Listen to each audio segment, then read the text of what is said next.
Oh, hello. You missed us. This is Vito X Dino, episode 44.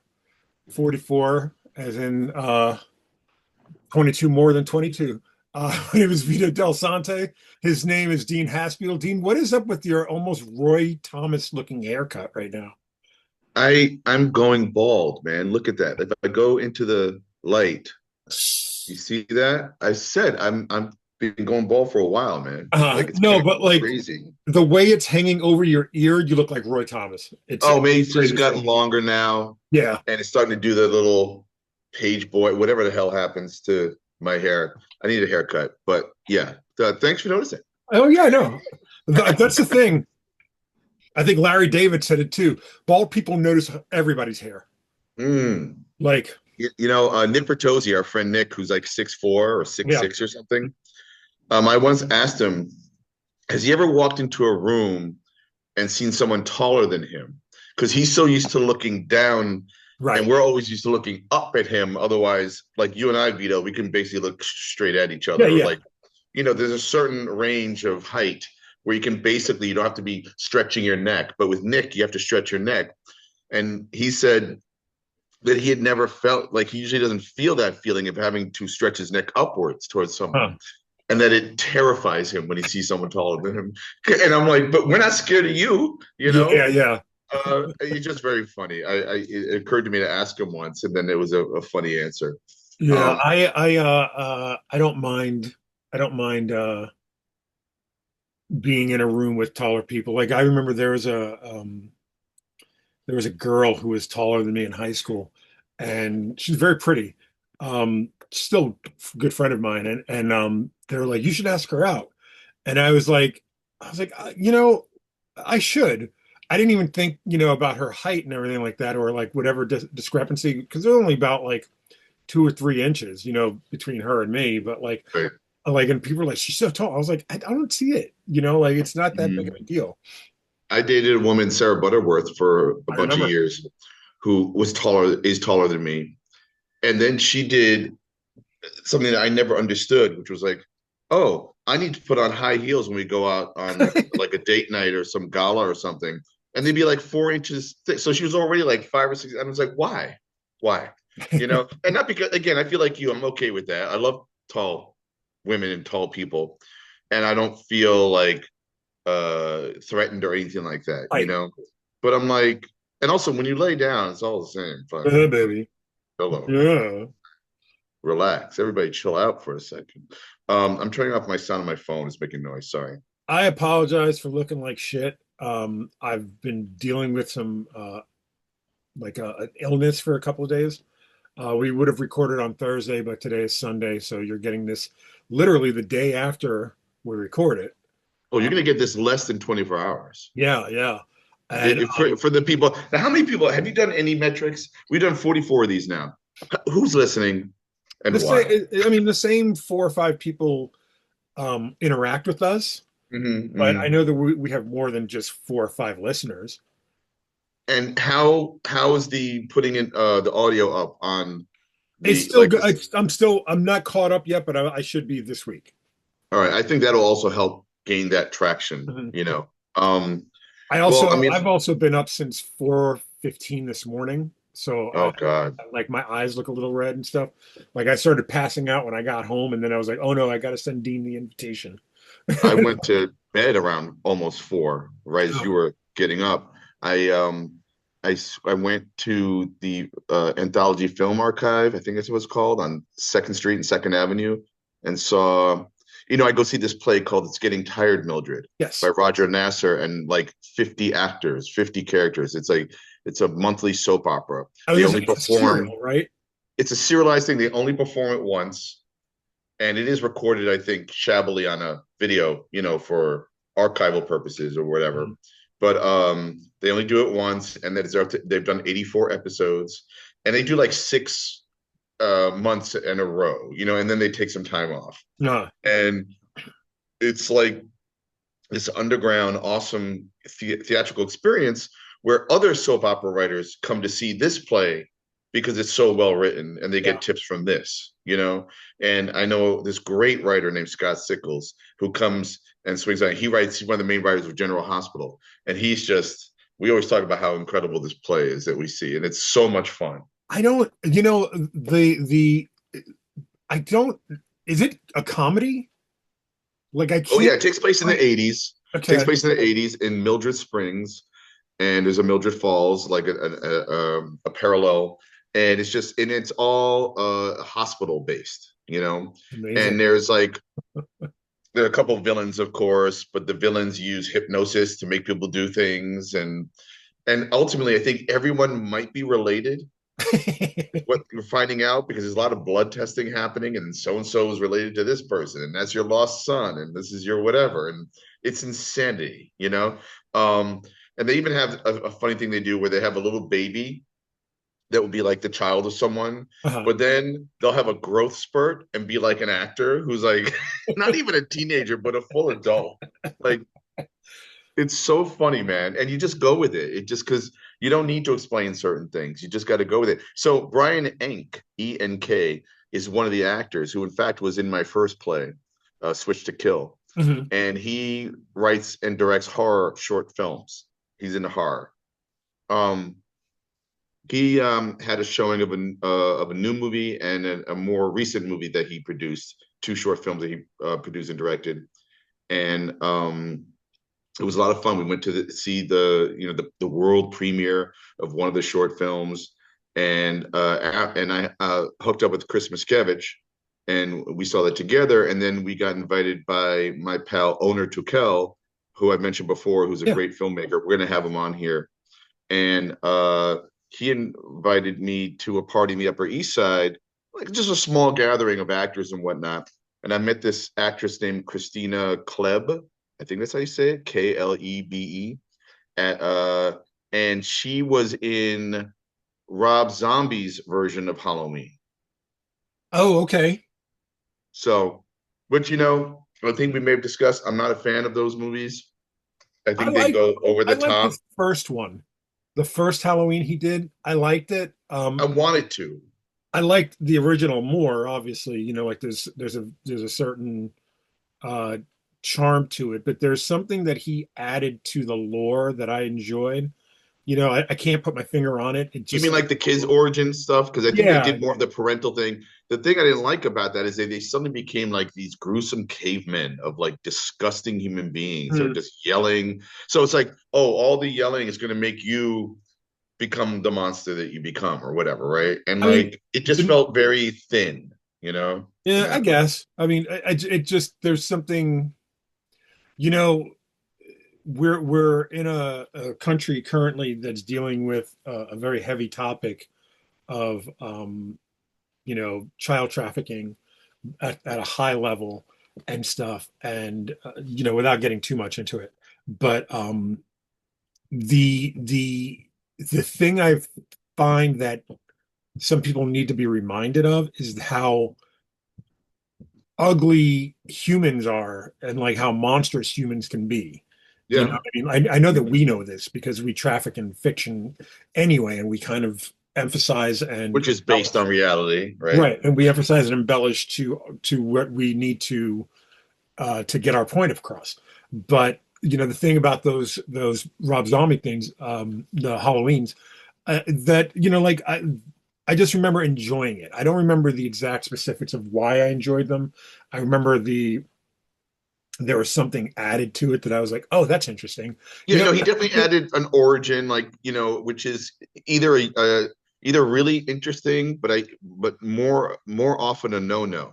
Like like we didn't need all that origin that George Lucas gave to Darth Vader and right. all that stuff. You can do a little bit of that. I mean, like if you needed to, but it was just dedicating three movies, to He, and I feel like that's what starts to happen is when you have a character like in some way. Listen, I think the other reason why I'm super like sensitive to Halloween is because it really is one of my favorite horror films of all time.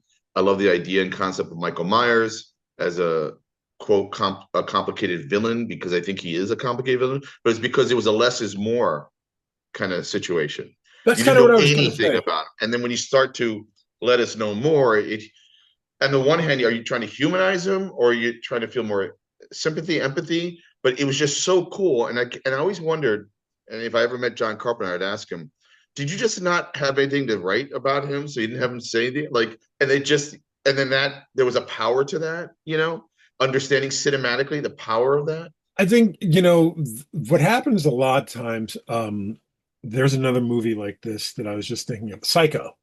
Like, Gus Van Sant did a shot for shot remake of Psycho. Um, and I don't remember watching it. But I'm pretty sure he didn't add anything to it. And so there's a thinking that if you don't add anything to it, you have nothing to say. So then why bother? What are you saying anyway? Why would you bother doing this? Right. So there's that one argument. Then you look at the Halloween story and you look at, I think it's only like an hour 15, hour 20, like the original. The original. It doesn't seem very long. And then you look at the Rob Zombie, it's like 2 hours or so, like because movies had become bloated at that point. Yeah. Yeah. And so you ended up, all right, even if he did a shot for shot remake, it still wouldn't be that long. So he had to add stuff in to Yeah. kind of, bloat it out. So, either way, like I feel like you're kind of stuck whenever you're trying to remake or I don't know that you would call Gus Van Sant's Psycho a remake, but like you're kind of stuck in that kind of like, how do I present this to an audience that is used to XYZ? Like it would be like doing Friday the 13th, like the original, doing a remake of Friday the 13th or Evil Dead, because I heard they're doing a new Evil Dead. And then like putting in like post-credit scenes, you know what I mean? Because Marvel does it, it's Yeah. Yeah. Yeah. unnecessary, but it's Yeah. what the audience expects anymore. Like, and people are sitting, throughout the Right. credits just because they're waiting for that one thing. Like, and Right. like you don't have to do that, And in but fact, in a way, Halloween did the best post-credit scene at the end of the movie, sans post-credit, when, hmm, if you remember, spoiler, he gets shot 6 times, falls off a terrace, yeah, lands dead, and then the two surviving characters of this Laurie and Loomis. slaughter, yeah, Donald Pleasance's character and Jamie Lee Curtis, and they look over the side, and my man is gone, right? And then they just cut to interior shots of the house, and you start to hear breathing as she's screaming and crying, and Donald Pleasance is like, he's gone, like kind of a thing, and then it ends Do you know what the greatest thing about Halloween is? It's that Halloween 2 starts immediately after that. Like, and immediately it's that shot same from his night, point of view. So he's right? running through yards and stuff, but you see It's it, yeah, yeah, yeah. so good. I but got but goosebumps it's thinking about not canon anymore, and it. it's Yeah. not canon. And actually, I heard a recent discussion about Halloween 2 on the Rewatchables, Mhm. which is a fun I love that podcast. podcast. I listen to it a lot. Yeah, and so they're talking about Halloween 2, and yeah, it's got problems, and I don't think it's canon anymore because if you've seen the last three recent Halloween movies, basically picks up 40 years after the first original movie. Right. So everything else is hearsay and like lore and like, and it did go off the rails. It went bananas, I'm you know. okay, but I'm okay with that. There's I'm a comic book reader. I've read What Ifs and Elseworlds. Like if you're going to, the thing is, well, let me say this first, and then I'll say what the thing is. Like you can go back and retcon things out and just say, well, only pay attention to this full movie, this brief conversation in a different movie, and then everything that happens within the last 10 years of actual life. But my thing is, if Carpenter's not involved, if he's not producing or directing it, I can't say that any of it is canon. Do you know what I mean? Like, Well, that's an interesting point of view because you're talking about original text or the author and all that. right. I mean, but then you could say that anything that Jerry Siegel and Joe Shuster didn't do on Superman is not canon, But so I, much has been added, just like there is a difference. yeah, And the difference is that uh, because comics are generally work for hire, in that respect. Um, the publisher has the option to kind of say what is canon and what isn't. Right. Well, the publisher, And exactly. so, Exactly. but with Carpenter, if Carpenter did the thing, somebody, I swear somebody was, it might have been you, uh, saying that there might be a thing too. There is. They've announced that they're developing thing Yes, two. you. It was you. So it was Keith David Yep. and what's his name, right? So the if Carpenter doesn't have an involvement in it, and where he's not an executive producer or he's not a consultant or he's not giving it his blessing, it's just like Eli Roth doing it on his own. Except you know who he doesn't own Halloween that I know of. I Yeah, believe it's that Mustafa guy yeah, or yeah. whoever.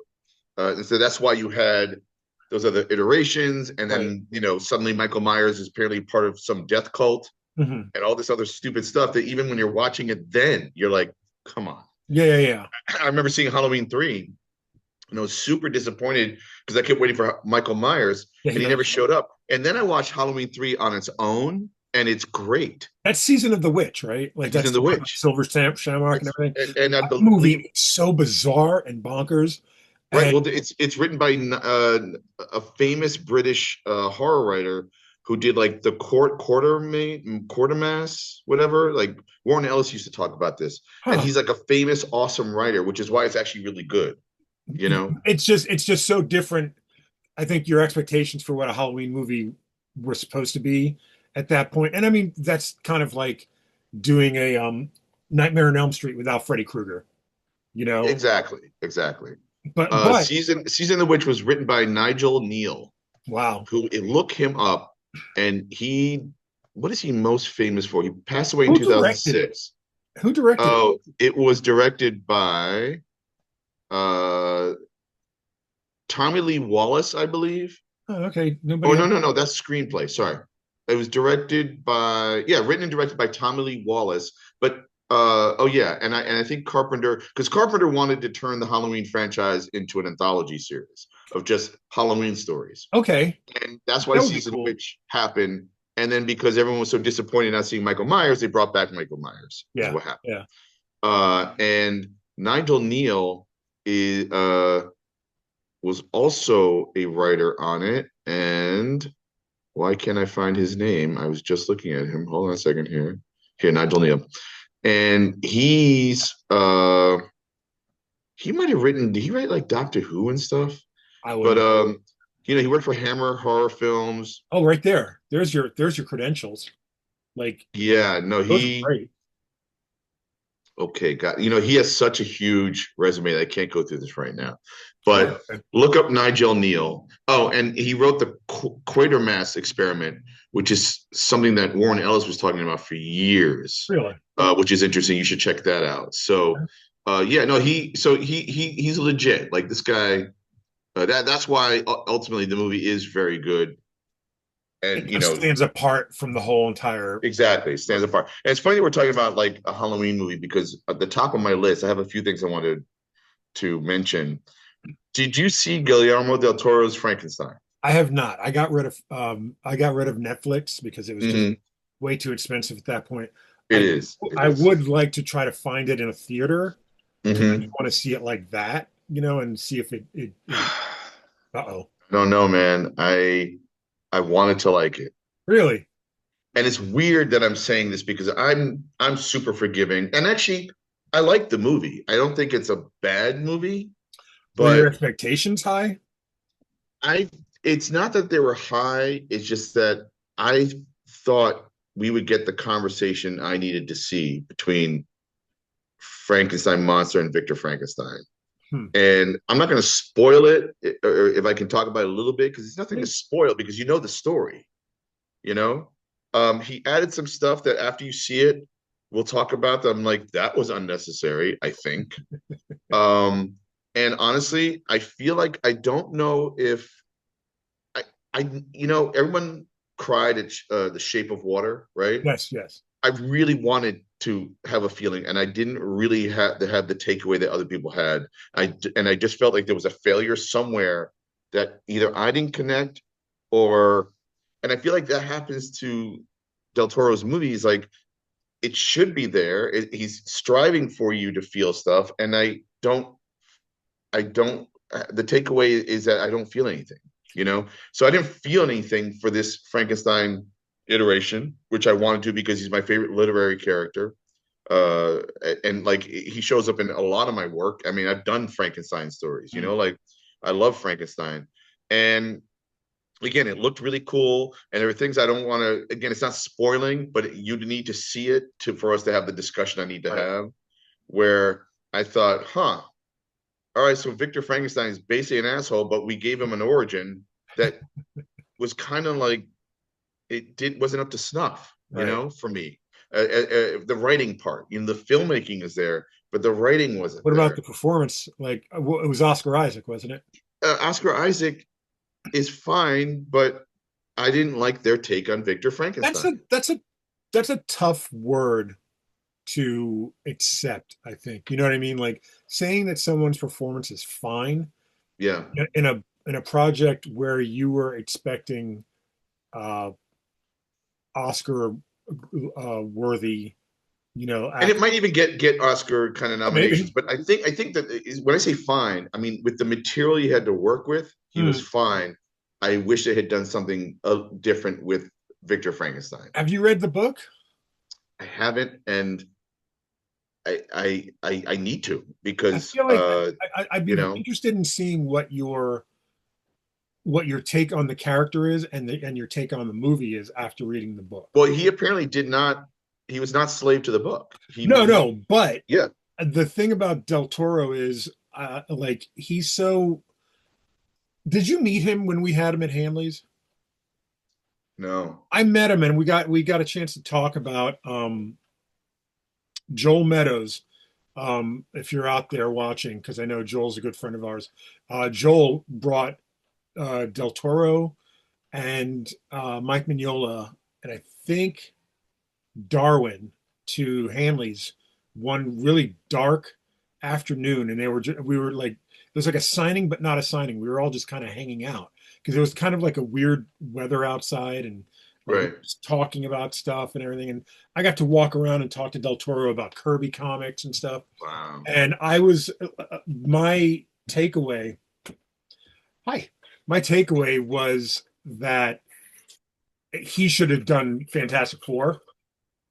Oh, No, Del Toro. yeah, yeah. I, I I can see feel like that. I feel like we would have got. I mean, I like what we got, but I feel like we would have gotten a really crazy, like almost too real, like horror version of. You know what? He would have like in the Fantastic Four movie, they focus more, let's say, on Sue and Reed, right? Right. But his would have been a focus on the Thing. If or he, or maybe even on the Mole Man.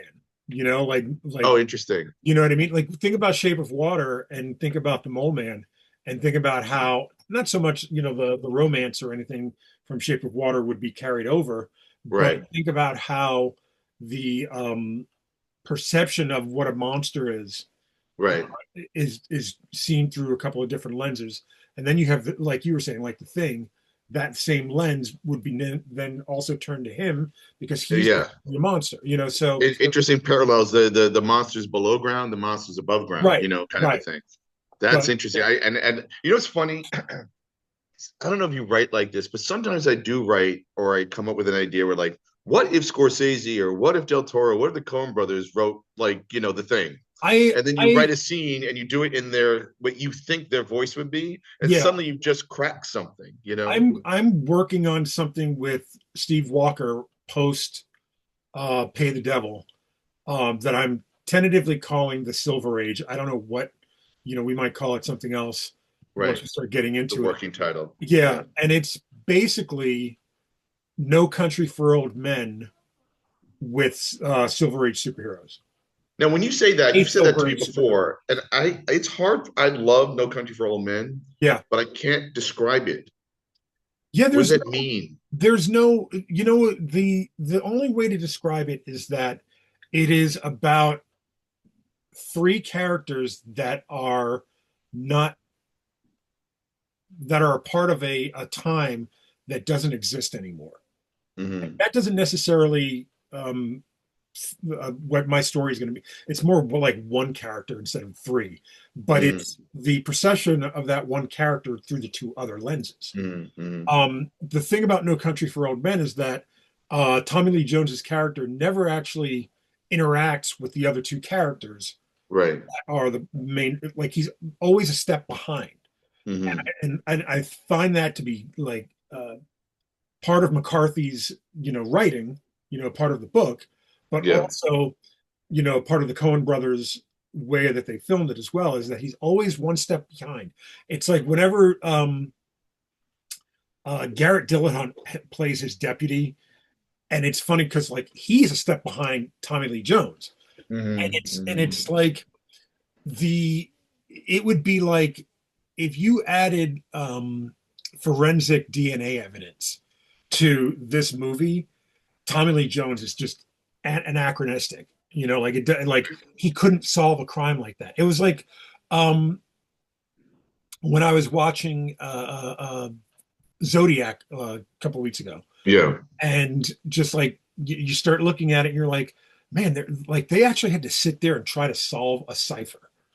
People Right. were sitting like armchair detectives at home without an Mm-hmm. internet are sitting there just doing it like a crossword puzzle, like trying to solve it. Mm-hmm. So the idea for my version of the Silver Age is just that there's this when we think of like you and I, when we think of the Silver Age, we think of Kirby, we think of these bright colors, mostly Marvel stuff.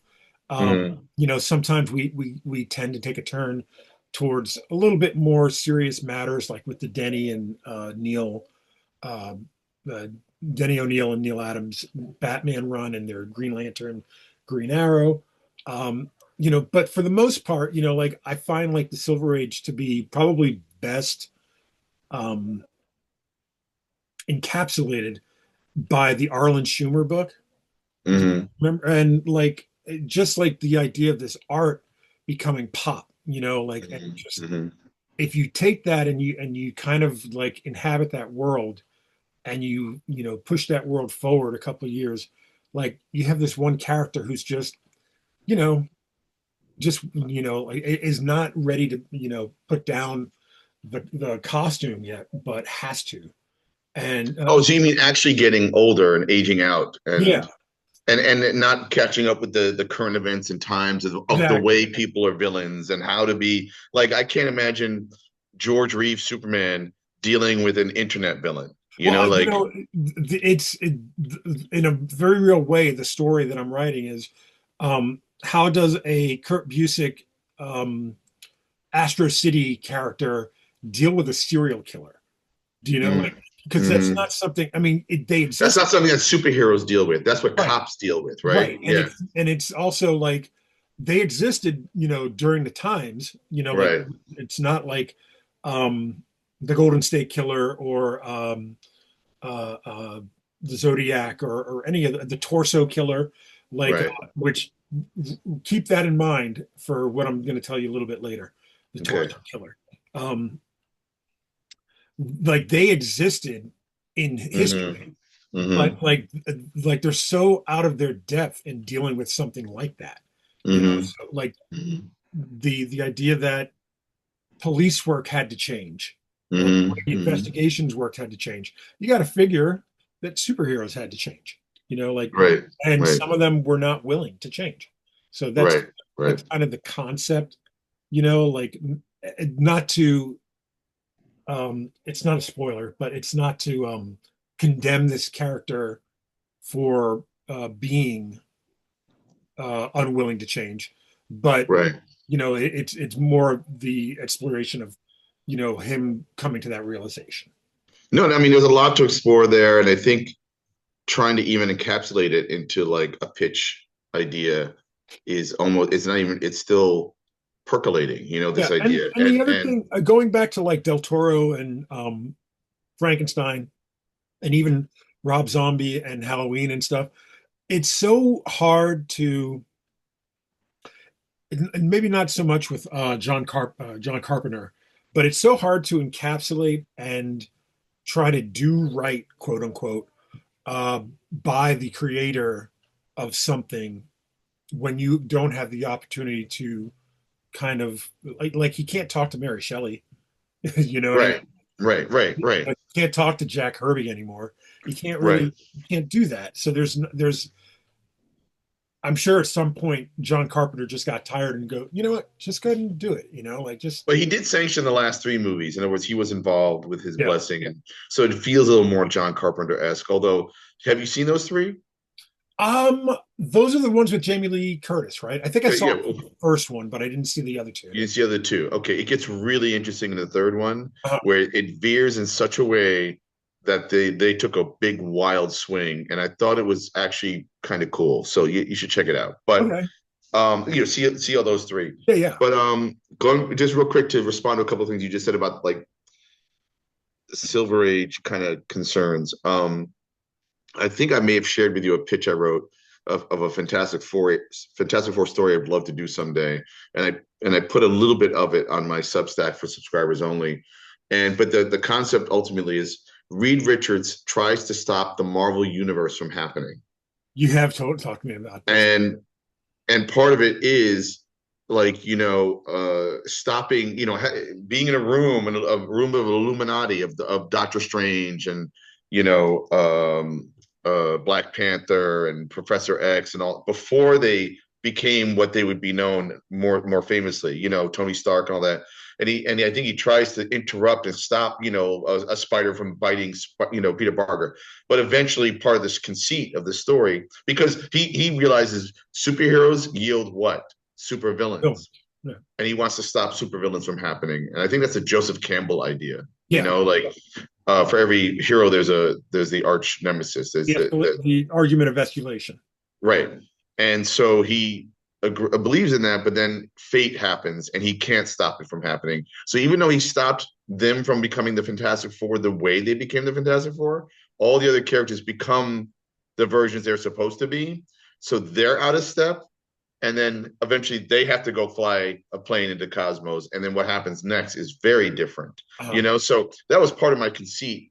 And I doubt I'll ever be able to do it. And it's probably like a 6 to 8 issue story idea. And again, talking about like the concerns of a Silver Age kind of thing, and when you are a Golden Age hero that's aging out in the Silver Age is kind of what you're saying, which is interesting. And I almost wonder if when I think about No Country for Old Men and talking about the three different stories with the three different characters that somehow intersect or converge, but they do it almost more existentially, mm-hmm. right? Like because of how they're impacting the world with their story, in a way. And so I think there's something there, like, you know, what is your Flash doing when your Green Lantern is doing something over here, and how is that intersection impacting each other in some way? Like, Right. and while telling their own individual stories, there's a lot that can be explored in that, which can be Yeah. fun. The thing that I would admit to is that um, I would say unlike you, but I don't think that you're necessarily like this, but like unlike a lot of people that are in comics, my affinity for the Silver Age is not like dogmatic religion. Do you know what I mean? Like I like it. I like there's some goofy stuff that I recognize as being goofy, not as being charming. Um, I think the Silver Age pastiche that a lot of modern writers use to tell stories that take place then, but tell modern stories with. I think that's what I'm more like not in tune with necessarily, but I enjoy those more than actually sitting down with like a Marvel Essentials and like trying to like some of those stories are just hard to read, and Oh yeah, oh yeah, it's a maybe it's an accusation against Stan and Roy and uh, you know Gardner Fox and all those guys. Vinegar. Yeah, like Julie Schwartz, edited stories. Maybe it's an accusation against them that they really truly did write stories for kids. Yeah, That like, yeah, as a kid, I could read them and I could enjoy them. But as an adult, they're so hard to get through. yeah. And you have to There are exceptions, don't get me wrong, but you have to, like in some cases, you have to like read a bunch of stuff to get to that one little nugget. Like the except one of the exceptions would be Fantastic Four, where there is so much innovation happening every issue. It's Right. almost impossible to keep up. I would almost say that, when apply to Spider-Man as well. Um, Maybe the Hulk, but in a different way. But like not so much with um, Iron Man because the technology that exists is only as good as the technology that actually exists in the real world. So you're kind of having to, if you were to give a kid uh, like James, like say, an issue of Iron Man from 1964, Right. and he read it, he's like, oh, you could probably make that, like real easy. You know what I mean? Like in his head. Sure. And then Yeah. like, you look at the second iteration of the suit and it's like, why is it so clunky? Yeah. Like Yeah. Yeah. Yeah. Yeah. Yeah. like Yeah. there's a in a real way, there's an argument for the absolute DC universe and the ultimate Marvel universe right there. That Hmm. the reason why they existed is probably because a lot of that stuff didn't make sense to a younger audience. Hmm. Problem is younger audiences don't read a lot of this stuff I don't anymore. think so. Yeah. I think, yeah, I think a lot of young readers are not reading Marvel and DC comics. They're reading all the other stuff, So, manga, YA, graphic novels, and soap operas. And which brings me to my next point. I was watching last night before I fell asleep. I haven't finished it yet, but there's a documentary on YouTube, which I'll link to in our notes, about how manga took over the United States. And Mhm. I haven't really got to that point yet, but there's so many little stories that I totally, forgot, like Tezuka coming to America, Mhm. meeting with basically like a fan club. Mhm. Like it wasn't even like a publisher or anything. It was a fan Mhm. club and a guy that was like interpreting his stories. Not no, it was a guy in 1970. I'm forgetting his name, and he went to it wasn't even San Diego Comic Con. It was like the West Coast comic and sci-fi, Mhm. show or something. It was just like it wasn't anything big. And he saw like he walked by a booth and he saw like a Tezuka book and he just bought it. He didn't even know how to read Japanese, but he just thought it was fantastic. And he just started building a collection of these books. And that alone started a fanzine that, cross country and stuff. And then eventually Tezuka came to America because this guy, was like, hey, if you ever come to America, we have a group that'd love to meet you. And it's just Yep. these bunch of nerds just sitting around. Yep. It's like, holy shit. Yep. Like, That's where it begins, man. and That's where then it like, begins. and then what's crazy is because I know you're not in the documentary. Let me just make that, straight. But in a way, you like one of your experiences is because they talk about how they're like Viz is working with Eclipse Comics and like it's kind of it's all happening during the black and white boom.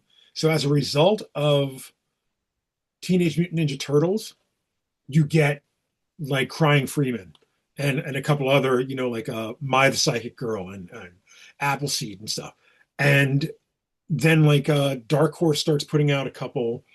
Um, Viz, like I said, is working with Eclipse, but you have like five or six different, publishers under sub publishers or like handshake agreement terms where we're going to put them out, like flip the pages and everything, and then suddenly Archie Goodwin at Marvel Comics and Epic started putting out at the same time, which I found was insane and incredible. Mobius, I think the Arzak saga, and Akira at the Yep. same exact time. And the only reason why Otomo goes to Marvel is because he saw Mobius was at Marvel. Right. Like he Interesting. turned down everybody else, but because Right. he was such a big fan of Mobius and Right.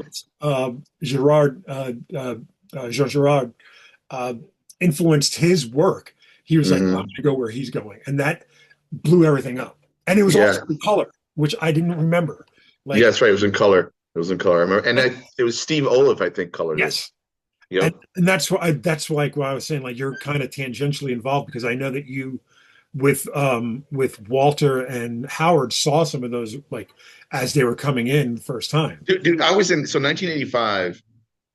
Howard Chaykin and Walter Simonson at Upstart Studio are showing me the Japanese versions of Akira, Mhm. the black and white, and saying, "Draw those buildings in flag, and draw that car the way that car like or whatever," because they were just blown away by the mastery and the incredible assistance Katsuhiro Otomo had, and it was such next level, like. And then I was thrilled to be able to read the comic, when it came out from Marvel and in color, and I thought the coloring was pretty good actually. Sometimes it's not, so The way they describe it is that it was a game changer in terms of coloring. Like I don't know if it yeah. was because it like there might have been like I doubt that there was initial digital stuff in it, but like the way they say it, it sounds like it.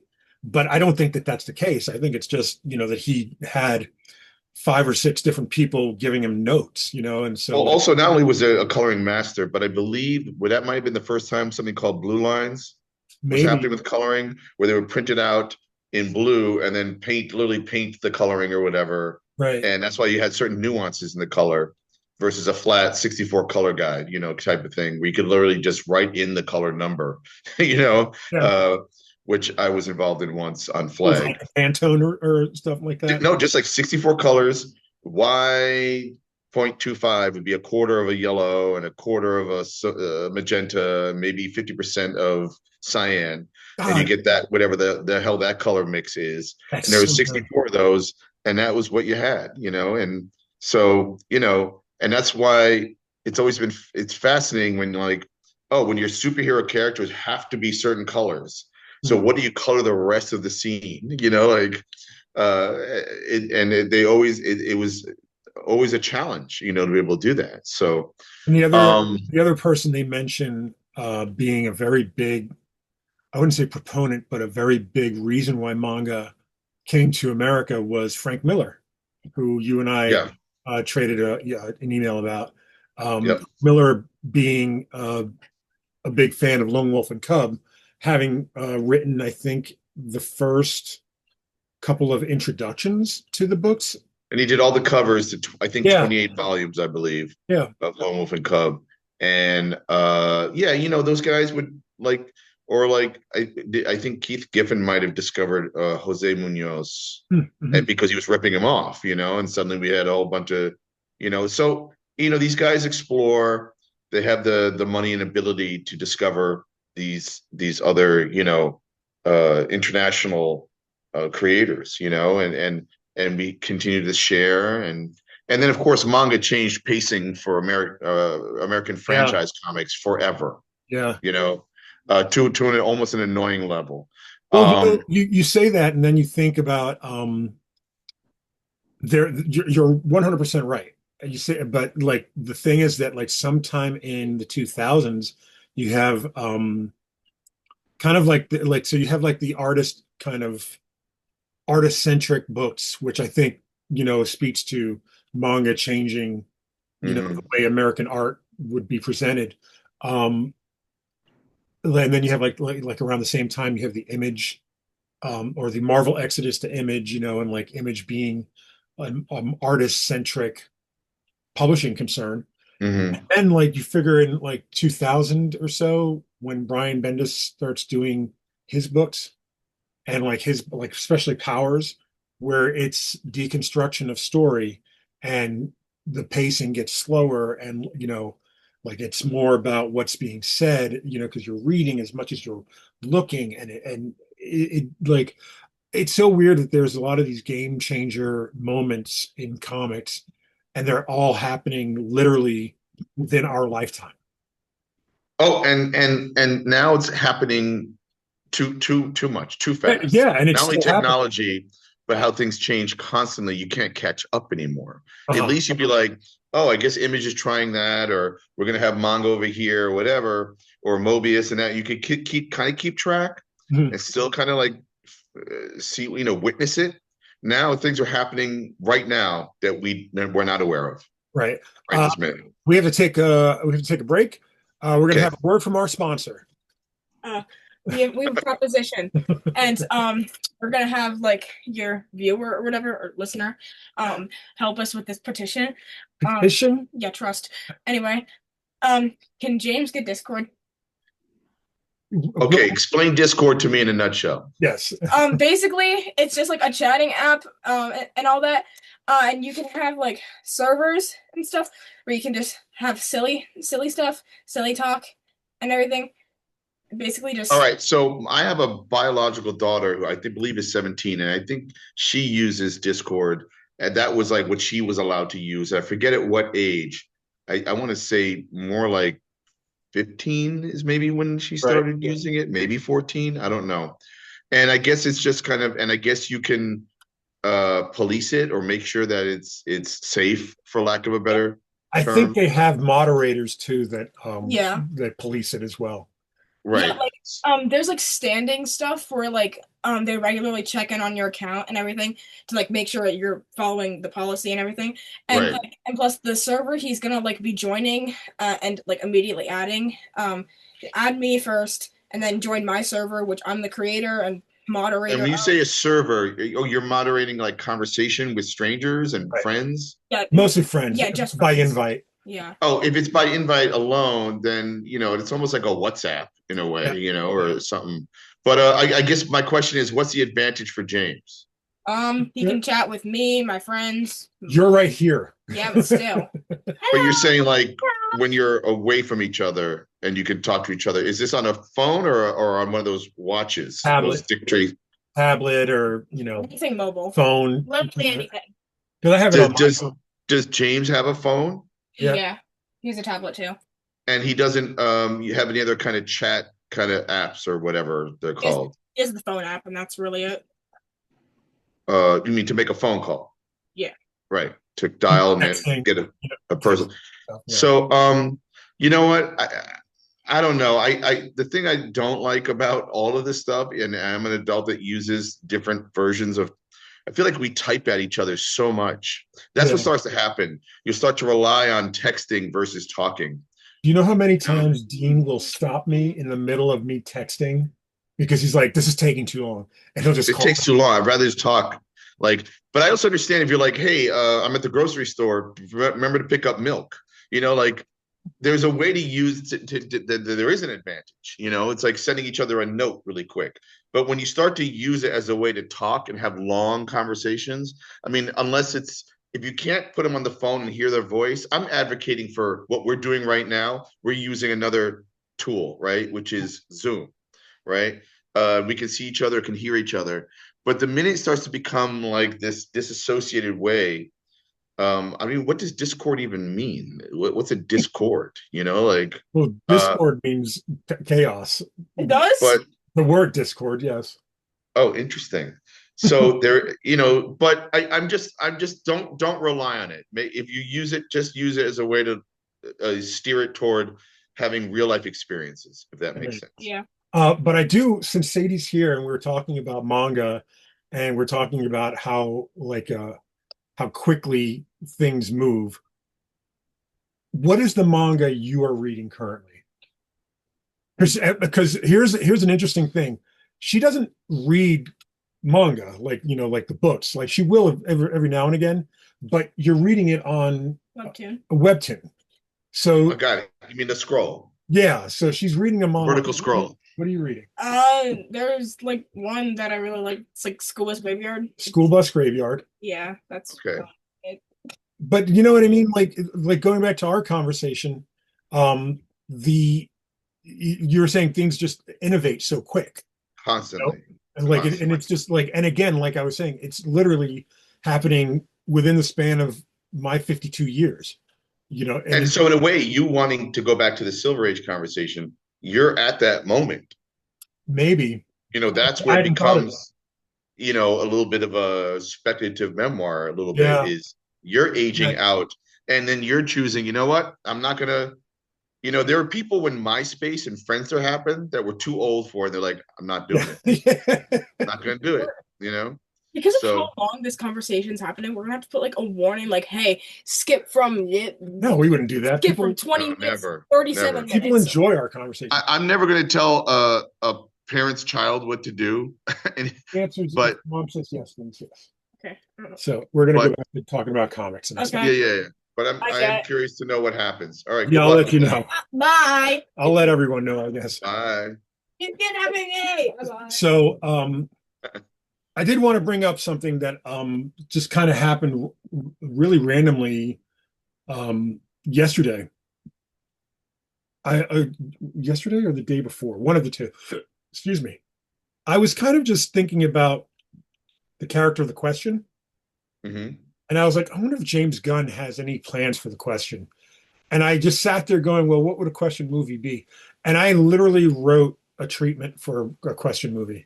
Oh, that's great. Like, and So you use the idea of thinking about how another person's sensibility, right, and then adding your own to it. in a sense, That's because interesting. it wasn't like what I came out with, like the what the result was almost in a sense, like, and I think this makes sense when I say it. Remember when Black Panther came out and it had nothing to do with the Avengers?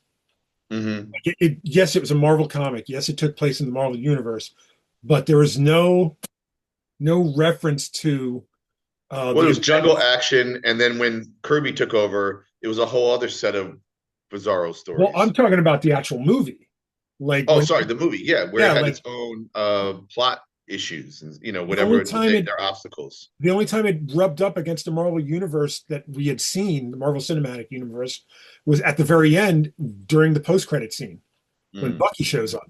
hmm. Otherwise, like it's a movie that stands alone. So I was like, all right, I know that he's willing to do an R-rated movie because he's doing that with Clayface, and I know he's willing to do a movie that kind of would take place not so much outside of continuity, but not beholden to what's happening in Metropolis, let's say. Sure. So, like, I just started like building this story, and it's the craziest story, dude. I'm gonna try to type it up and then like Yeah, send it. type it up. I'm curious to read your idea. I actually have been holding on to an old a story that involves the Question and involves Etrick and the Demon, and a That's whole bunch of other interesting. stuff. Well, only because they have such opposing uh Yeah. what's it called? The Ayn Rand thing? Oh, objectivism. Objectivism versus chaos was That's part of the interesting. idea. And Yeah. where Etrigan possesses the Question of Vic Stage's body, because whatever. I'm not going to get into the Yeah. plot Yeah. right now. Yeah. It's a very thin idea right now, but the I'm gonna Question is a write the. weird idea. Like he's a weird idea. I'm gonna write out the treatment and then I'll send it to you. And like this might be our recurring conversation for a couple of months. Um, only because um, as I keep thinking about it, it's like the one twist that I have in there is a really like it just hit me like in the middle of like writing down ideas. I was like, oh, that would be interesting if I did that. Hmm. Like, and Hmm. and I feel like it would make a very good film. Like, and I don't feel that way about a lot of things, that I write. Sure, Like, I don't, sure, like sure. I know that something could be a good film, like World War Mob in the Right, hands of somebody else. But right, this being something that I wrote, like I'm just like I could write this screenplay and it would actually make a right. pretty good film. Like it was just something that just I don't know why it was the question and it just hit me. Well, you never know. That's the one thing we can't explain is where do ideas come from? I mean, it comes from everywhere. It comes Yeah. from everywhere. So I was going to do a couple quick other beats, and then we'll do a little bit of our Yeah, verses. please. Yeah. I want to do a quick Kickstarter update. Oh yes, please. So apparently the employees won the strike and got what they wanted. Congratulations. And I Yeah. saw that Sam Cusick had the comics lead at Kickstarter had announced this. So I reached out to him and we had a nice conversation where I was like, well, listen, I'm glad you got this. I backed you, I had your back and it was on my Kickstarter. I also reached out to the CEO and he goes, I know, because the CEO basically, when they were going back and forth with all their exchanges, actually shared my email. I mean, that's and great. and he basically thanked me, Sam. So And I said to him, well, I screwed up the late pledges thing. Could you maybe get your text to fix it? So while I'm producing uh, my antimatter comic for the next 2 or 3 months, maybe I can promote the fact that we can get late pledges in, you know? So he's going to look into activating it and then Good. even writing about it in the Kickstarter newsletter to give me some Cool. love. Very good. So hopefully that will happen. Uh, thank you, Sam. And then the other thing is just have to acknowledge that today is the 20th anniversary of my brother passing away, Yeah, I which saw is that. weird. And when I called up my mom, we were like, 20 years. First of all, that's crazy. But 20 years, like, who would he have been today? Because like 5 years, you're like, they were gonna be what they were. But 20 more years, I couldn't even imagine. My mother thought, could my brother acted a little bit, that maybe he would go back into acting. And I don't think he would have done that, but okay, maybe, you know. And I just can't, I'm having a tough time imagining my brother being basically 57 years old alive, you know? Do you know what I find insane is that um I've always called you my big brother. Yeah. And I feel like that really kind of took off after Mike passed. Hmm. And I don't know that you felt like you had to be someone's big brother, but I've noticed, like we always call Baltimore the family reunion. Yeah. Our table, you are the big brother of the table. Yeah. So I feel like in his absence, you've kind of assumed, like maybe unwittingly assumed that role. Sure. I mean, like it's not something I can, point at and say this is, the moment it happened, or it's not something that I think necessarily needs to be parsed and uh, kind of overanalyzed. But like, Right. it's just, 20 years. Like I was 32, and my daughter was born when I was 40. My like Stray started coming out when I was 40. I'd done, Batman with you at that point. I'd done a couple of things, but like your mentorship of me really starts taking off just before this happens. Hmm. I mean, so I can only point to that and just go like, I think, you've done your brother proud. I think you've done, I know you've done your mom proud. I've seen your mom. Yeah, like she's very proud of you. But like, I Yeah. think, in terms of who you are, I don't think that you have any reason to think that he wouldn't be proud of you. And I don't think you'd have any reason to think that he wouldn't admire how you've taken that role Oh, for. I think he definitely, I mean, the last time I saw him was because I don't know if I flew him or my mom, but flew him to go to the Quitter Hmm. uh launch party with Harvey Picar, and we were at a Barnes and Noble, I believe, and like hundreds of people showed up, and he was just like, "What? Like, holy mackerel!" Um, and so like but I just, well, I'm curious to know who my brother would be today. That's all. And like, and for people like you and I who imagine so many scenarios, I have a stumbling block on that one, you There know. was So there was a day, I don't remember when, um, but I remember posting on Facebook that as much as I miss my father, I'm pretty sure he'd be a Trump supporter, and like we would just butt heads every day. And it's like maybe it's for the best. You know? oh I mean, my I don't want to God, say that. I was 15 when he that's died, like I right, definitely, right, would have enjoyed him for more years if I could have. right, Like right. I have a picture of him right here on my desk.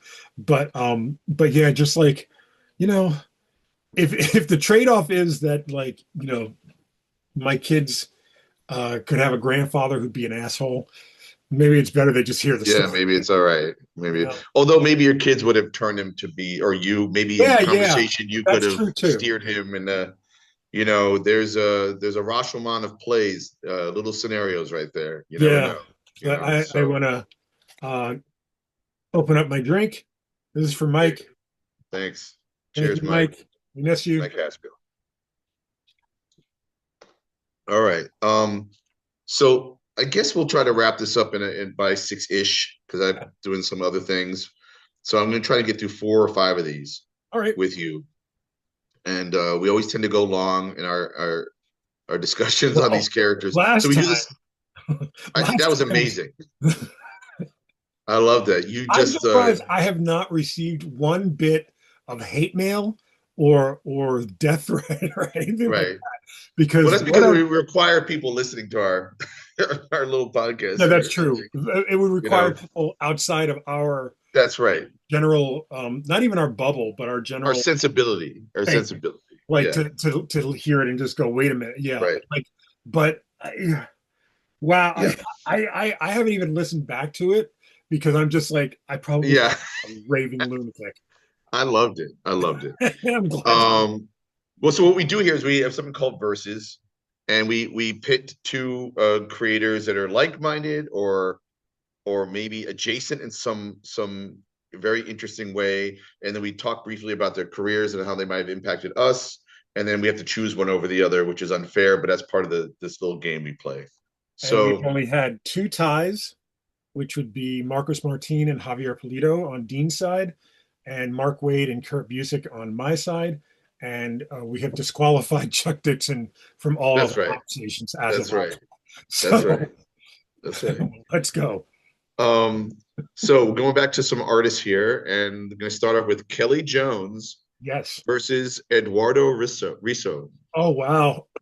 I Kelly Jones probably best known for his work on Batman with Mike Barr, maybe, or Doug No, Mensch. it Doug was Mensch. Doug Mensch. Yeah, Mike Barr would have been Alan Davis, Right. but yeah, Doug Mensch, probably famously known for drawing Batman with really long ears, Yep. and as a vampire in the Red Rain uh, uh, kind of series of Elseworlds novels or graphic novels where Batman is a vampire. He Um, kind of was like a combination of like Bernie Wrightson and Sam Keith and oh, maybe what a another, great description! That's a you really know, good description. I never really put it. I never really parsed it. Um, I've always just looked at his work and just thought of him. Do you know what I mean? But sure. like, you're absolutely right. Like And he's Bernie currently doing a Dracula series, I believe, with Matt Wagner, Wagner, a yeah, trilogy or something, perfect guy. self-publishing, I believe. There's Yeah, so very stylized, very black and white, although it was color work, hmm, but it was just you could obviously easily publish it in black and white. I think And then Eduardo Risso, before we go but into yeah, Riso, but like the weird thing about Kelly Jones's art is that it lends itself so well to a Swamp Thing, a Man mhm. Thing, any kind of monstrous type Dead of Man, yeah, Dead Man. He did do Dead Man too. he Like did do Dead Man, yeah. but yeah, those kind of like characters. But the one thing I remember was during the Nightfall series of Batman books, where Batman's getting his back broken by Bane, and then Azrael takes over. Kelly Jones is doing the cover art for those, and they are so wacky. Like Hmm. like the proportions are weird. Bane Hmm. looks just the way you think he's supposed to look. Hmm. Azrael has like his armor, but it's so weird and bulky and stuff. Hmm. I Hmm. think like you look at it at the time, you're just like, those are some weird choices. But like you look at it You know now, what he is? He's like a gothic Michael Golden as well. I Like like that a lot. I like that a you lot. know. And I think So. like you look at it now and you're just so appreciative of it. You're just so Hmm. like you said, like the Bernie Wrights and I think John Ostrander, not John Ostrander, Tom Mandrake is another one Hmm. you could throw in there for kind of Hmm. like a contemporary. Hmm. But yeah, he's so like I love looking at his art. His he I would love to see a Kelly Jones Hellboy miniseries. I think that would be a Totally. lot of fun. Totally. And so he's very innovative with the way with black and white art and shapes and Apes anatomy especially, yeah. and composition. And I felt like Eduardo Risso was a good person to compete with because Eduardo Risso, famously known for 100 Bullets with Brian Azzarello, Hmm. um, who I guess you could say was also probably influenced by like Frank Miller's Sin City, I would say but he was also also doing his own thing as well. probably influenced by Toth, probably influenced by Yep. Jordi Rene. Yep. Um, Risso's got like this very, I hesitate to call it a delicate line, but like when you look at something like a Kelly Jones, where like these shapes are just taking over the page. Yeah. He's got this kind of quiet intensity when he, Risa. yeah, Yeah. like Yeah, it, he's definitely more subtle, but he also plays with perspective yeah, much more, I think, than and Kelly Jones shadow. does. And the way he does arranges a room, Mhm. and what he leaves out and what he keeps in is almost very sometimes like. Absolutely, absolutely. Um, and super innovative. And when I was thinking about like who would I pick, I think I'm leaning toward Eduardo Riso. I think my preferences lead like in terms of like storytelling through art lead towards Rizzo as well. Just because like I was saying, George Brunet, Alex Toth, Darwin Cook, those and Rizzo as well. Those four artists, I think, really especially Rizzo and Cook have kind of re-innovated the idea of crime comics for the modern Hmm. age. Um, Kelly Jones, probably one of the best monster artists, going today still. But I've never been much of a monster fan, so I think Hmm. my sensibilities lean towards Russo anyway because of Sure. the crime stuff. And he did Batman. I want to say it was called Silent City with With Azzarello, Azzarello, and then and did it was Spaceman, and he did. They're doing, I think, another book these days for yeah. Distillery. I believe they did Yeah, something for and Risto Distillery. probably did a couple of issues of other Vertigo books. I feel like he did an issue of Scalped. Um, he probably did one or two pinups for Preacher. Oh, he's done pinups galore. I mean, he's just both of them are very striking artists, and you know Absolutely. exactly who they are. But I think again, in terms of this game we played, I'm leaning more toward Eduardo Riso. Yeah, I would just like I said, it's just because I like crime comics more than I like monster Yeah, comics. yeah, yeah, yeah, yeah. So this next one, I knew I wanted to pit the second name, but I Uh-huh. couldn't figure out the first name, and then I think I figured out the first name. Okay. So here we go. Are you gonna do me the Kevin first name McGuire. first? Okay. No, the second name was who I was trying to Okay. figure out who to pit. Okay. Kevin So McGuire. Kevin McGuire versus Frank Quitely, Oh wow.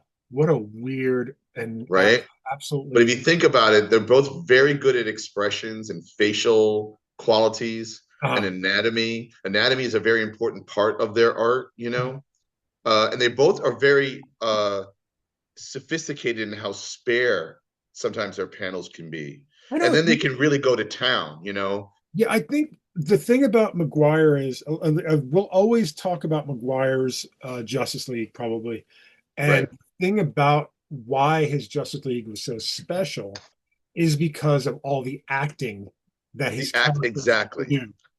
Th- We as like people talking about comics, teaching comics, preaching the gospel of comics will Hmm. always tell you that comics are not movies. Comics are not cartoons. They don't move. They move in your head.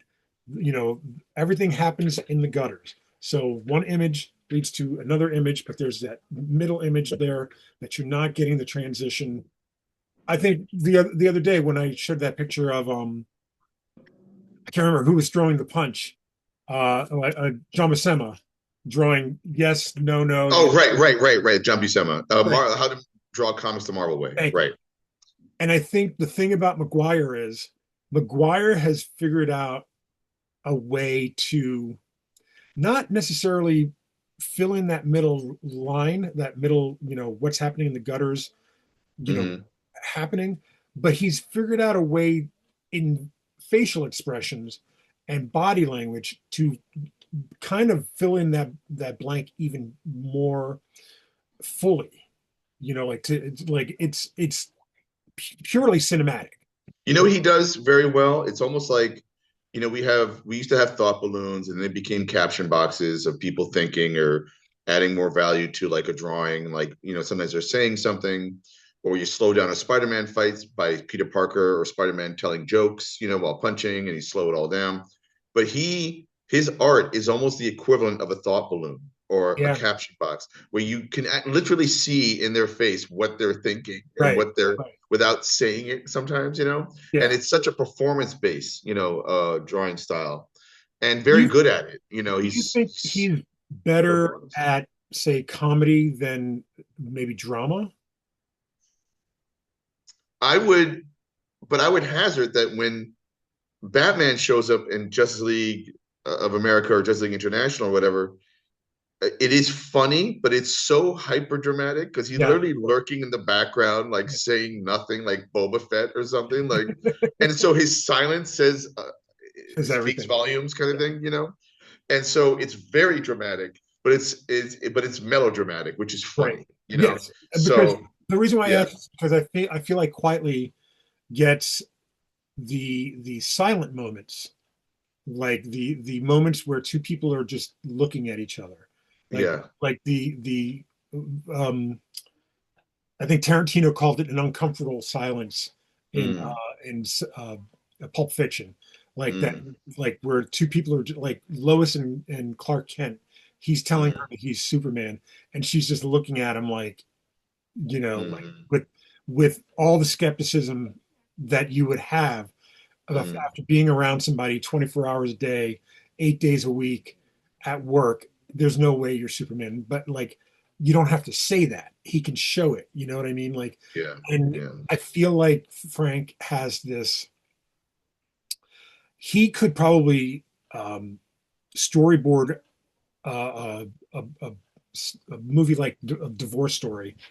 Like or the something conversation, mundane, something even mundane, and and like I'd and love to see him do a Picard story, like, or is absolutely. Didn't he you do a know. P-car cover? Like, I funny don't because remember. I know Darwin Cook did, and I don't remember if Frank did. But the other thing that Frank does, which is it's frustrating in an amazing, beautiful way, is like you cannot you cannot challenge one drawing or one panel composition he's ever done. It is the perfect note, the perfect choice. And like when you're collaborating with someone, there's choices, yeah, like what are we writing? What are we drawing? And you get three different artists to draw the same story. It's gonna be three different ways, and they're all gonna be crazy, right? But you right. might pick and choose, go, I like the way they did that idea, and isn't it? You cannot, he is impeachable as Yeah, an artist. that's a tough way to put it because it makes it almost that you, and I'm not saying this, but like it makes it so that you almost can't choose Kevin over him. Right. No, You know what I mean? that's why it was really hard to pit Frank Quietly against anyone. And I thought, well, they do share a certain subtlety in their art, Sure. as powerful as their art is, that it's such a delicate flower in some ways, some of their artwork.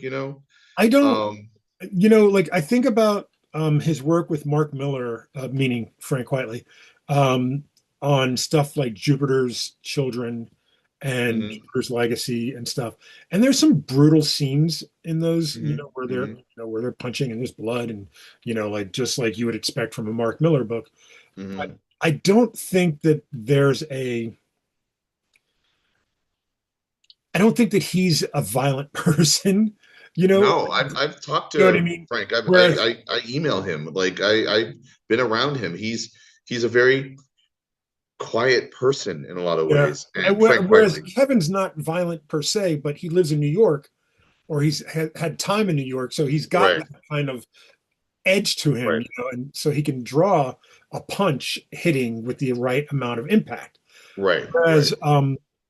the way Frank draws a fight is like watching a Renaissance painter, you know, Right. draw like an entire like the death of Socrates. Right. Like like it shouldn't be this complicated and it shouldn't be this beautiful, but it somehow is. It Well, like it reminds me, he's like a sweet combination of, why am I blanking on his name? The Matrix, Shaolin Cowboy, Jeff Darrow. Jeff Darrow. He's like a perfect combination of Jeff Darrow and Steve Dillon. Yeah, God bless you for doing that because I couldn't in a million years, I don't know that I could, point to like you did with Kelly Jones. I would have never thought of Bernie Wrightson. I don't think that I could pick anybody to kind of, this is where the influence comes from. I Right. feel like he's got so many, and we're talking about All Star Superman, but Well, that's Flex the apex is Flex All-Star Superman. Mentallo, I think, is even Oh, more that's great too. like one No, of no, the no. most All-Star impressive. Superman is the be all end all. But that's because of the story being told, I think. The Sure. like and this is two collaborations with Grant Morrison and Frank Quitely Right. that we're talking Right. about, but there's something divinely beautiful about Flex Metallo that Right. I don't think, if that didn't exist, I don't think you get the Invisibles, and I don't think you get All Star Superman. I Right. think that with that collaboration, opened something up in Grant that opened up, the idea of the Invisibles, but Right. also found him the perfect collaborator to do a story like All Star Superman. I don't think, and whatever we say about Kevin, will probably never touch something like that, because I don't know that Kevin was divinely picked by Andy Helfer, Mm-hmm. to do Mm-hmm. JLI. I'd Right. like to think that, and I'd like to think that DeMatteis and Giffen also, felt both. I know they both felt blessed to work with somebody like him, but Yep. Yep. I Yep. don't know that there's any kind of cosmic star, you know, going in front of a moon like Grant Mm-hmm. Morrison and Frank Quitely at all, And I don't know that I could ever read a Frank Quitely creator-owned book that he drew and wrote and Mm-hmm. be moved to tears, probably. It's Mm-hmm. like Michael Cho is an artist that does a lot of covers and stuff, but I hung out with him at SPX. he did a graphic novel a couple years ago, like his own graphic novel, and it was very optic nervy. And I remember just being moved by it, just Mm-hmm. Mm-hmm. like how does somebody just know inherently how to tell a story like this? Like it's Well, just he's not only know how to have the skill set to draw and to tell a story, sure, but like you said, to know how to pace it so yeah, that it's effective in that way. Like yeah, that's the secret sauce. Is sometimes I'll be laying out something and I'm like, okay, I've covered the bases, the story's there, and I'm like, I missed the moment. yeah, You yeah, missed the moment. What is the moment? You have to remember when you go through your idea and you're like, it's in there, it's officially in there. And right, you're like, no, you didn't get the moment though. You got to yeah. get the moment, or else it doesn't matter. And You I think know? like guys like Michael Cho and Frank Quietly, they get that. Absolutely. Adrian's another one. Um, R. Kikuo Johnson is another one. Yep. Like Yep. these guys just somehow inherently have that Yep. whatever that is, they have that thing. Absolutely. My So, choice, Frank. well, it's Frank Quietly, and we love Kevin. I saw Kevin Absolutely. at a Terrificon earlier this year, Yeah. and I was looking through his And portfolio. Kevin's a great conversation too. Like God, he's so funny. You know, You he's know. great. He's great. In fact, wasn't he when I had Deep Six back in the day with five other cartoonists, and down the hall were a couple other cartoonists, cabals, and there was like a minute where Kevin McGuire was coming in and sitting at a table and drawing. I was just like, what is going on? Like, what just happened? All right, I want to do, if you have a little bit of time, I want to do three more. Oh, okay. Yeah, it's up to you. I know you had some. But let's see how we get through the conversation. This next one's pretty easy for me, and so this is like what I really wanted to get to is the next two, Okay. but I'm going to do this. All right, Mark Silvestri versus Jim Lee. You know, we talked about Jim Lee a couple of episodes ago about how in my philosophy, Jim Lee comes from a Neil Adams school of art, where it's kind of like this rendered anatomy that is realistic in a way, but not so that it's not a comic book. There's still a cartooniness to it, but Right. it is super rendered. Right. And that's why I also picked him against Mark Silvestri and also their Image Comics partners. Mark Silvestri, I don't think I've ever read a Mark Silvestri comic book. I didn't read his X-Men. I I did. didn't read any of his Image comics. but I have read Jim Lee comics because of the writers he's worked with, i.e., Brian Azzarello, Frank Miller. So I'm more aware of Jim Lee's Jeff art. Jeff Loeb, And he's a great guy. I've done panels with Jim. absolutely. He'll stop and talk to me. Like he's a sweet. There's a reason why he's a CEO of DC Comics Hey, or a if we ever publisher. get a chance, we got to get Nick Bertozzi and Mark Silvestri in the same room and see who's looking up Yeah, because who's looking both at up super, and who they're both super tall. they Like are super tall. Silvestri's super tall. Like so, But I you got. could probably speak more to Silvestri to me. But I mean, I think it's clear what my answer would be between the two. But go ahead. I mean, What's my answer is probably pretty clear as well. But Silvestri had, like this moment where he was doing X-Men, before he did the jump. They were great issues. But I mean, he's did working with Chris did Claremont. Claremont write those? I believe so, yeah. Right, And I think Claremont was writing both books. Um, and then like he started doing Cyberforce, and Cyberforce was okay, right. but he doesn't hit his stride until he does Witchblade. Witchblade Mm-hmm, and The Darkness are the two mm-hmm, books of his that really kind of launched his Top Cow. Top Cow mm-hmm, Productions is his side of Image Comics, but Top Cow mm-hmm. doesn't take off until Witchblade and The Darkness. Darkness had Garth Ennis writing at some point, it, And pretty. every comic you've mentioned does not appeal to me. I mean, I've never read them Let me except for tell you X-Men. something. I've Let me tell not you, read them, and I wouldn't even be drawn to them, and I don't know why. I only read a couple of issues of The Darkness. I think only because Garth was writing them, and Mm-hmm, they're okay. The mm-hmm, problem is that the concept is kind of not boring, not plain, but just kind of like, all right, it's the same concept as blank, but in Mark Silvestri style. Does that make sense?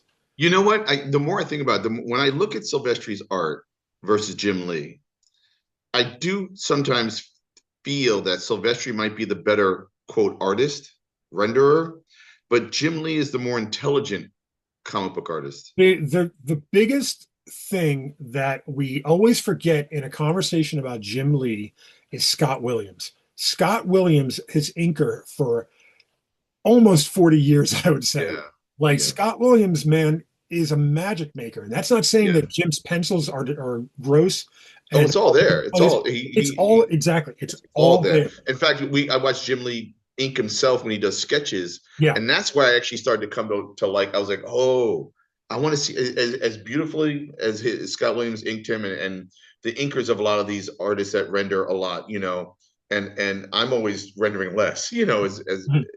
that's my cartoon style. But like I finally arrived at Jim Lee when I was like, when he does a head sketch at a con, you're like, oh, this guy really is No, he really got is. the stuff, But you know. like it's almost as if he's restraining himself to give something for Scott to do.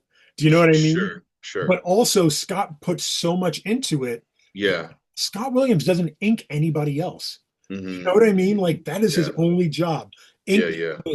Now Yeah. going back to Silvestri, Silvestri I think inks himself, and there's a Hmm. very Philippine Alex Nino type of feel Yeah. to his art, which is Yeah. great. Like I A love it. little looser, a little looser, Very, very, and like more just like feathered, the action as it is were. like the action is kinetic. Yeah. Like everything moves. Like and Yeah. I Yeah. Yeah. really like I Silvestri did a Batman Joker story about 2 years ago, and I don't really. I'm going to say this, and it's going to sound kind of brutal, but I don't really like where his art has gone. Hmm. But I still like the art, the talent put into it. You know Hmm. what I mean? Like it's still there. Like it's not. It's like looking at John Romita Jr. doing X-Men his first time, and then Hmm. looking at him doing X-Men like now. Like Oh, I totally know what you mean. it's a Except, totally well, different. wait. But it's funny also because speaking of Jeremy Jr., if we may for a second. So, like some of the early Spider-Mans I read was written by Denny O'Neil and I think drawn by John Romita Jr. Mm, And I was like, it's good. And then he did Iron Man, I believe. yeah, And then he did an Iron Man run that's unbelievable, written by John Byrne and drawn inked by Bob Wiacek. That yep, is I still look at to this day. yeah, they're It's great. so it's like a a synthesized, perfection of a style. But then, he then jumped over to X-Men, and I thought he's okay on X-Men, but then he found a real sweet spot when he was doing like Thor, Punisher. Like when he went like sideways, and like you had to turn a comic sideways like a centerfold Yeah. to read some of his comics. And that includes that Iron Man run, where he became Kirby. Yeah. He released the shackles of his father's influence I was just and about to say became his that. own Jack Kirby, in a way. So, And I think yeah. there's a similarity to what has happened with Silvestri. Like the talent is still there. Mm-hmm. Like he's still amazing. He's still great at what he does. Mm-hmm. I'm just not. I think I'm just past it. Do you know what I mean? Mm-hmm. Like Yeah, I sometimes, mean, I agree, because I think in some ways that's what an initial fan right? likes, that rendered style. And ultimately, again, because it's a comics medium with stories, I think the other thing that Jim Lee, the other what recommends him, is the stories that he's drawn. That, and I think that Jim from his early X-Men, even Alpha Flight days to now, there's not much of a change. And again, Scott Williams got to be, part of that. Mm-hmm.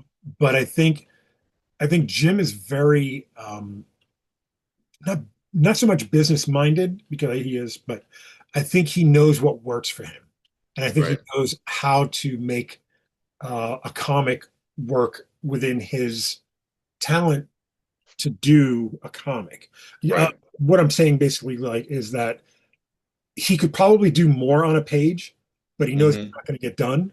Mm-hmm. Knows that the business of comics is getting books done. Sure, he Right. might be late. He might be 2 months late, but he's still giving you Jim Lee. And I Yeah. think there's a big deal for that.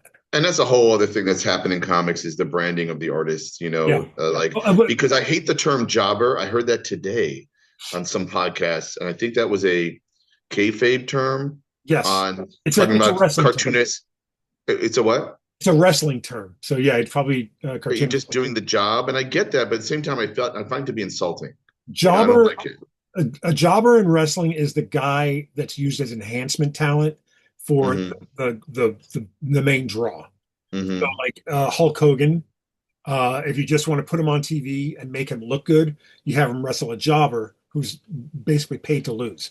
Right. The idea of a jobber in comics is basically you're according to what you're saying is like a hacker, Sure. and Sure. I don't think that there's very few hackers in comics, like maybe less so Not now. today, not today. I was But gonna say, I do understand when you had a monthly grind that maybe you might have hacked out some panels yeah, or absolutely, pages. But absolutely.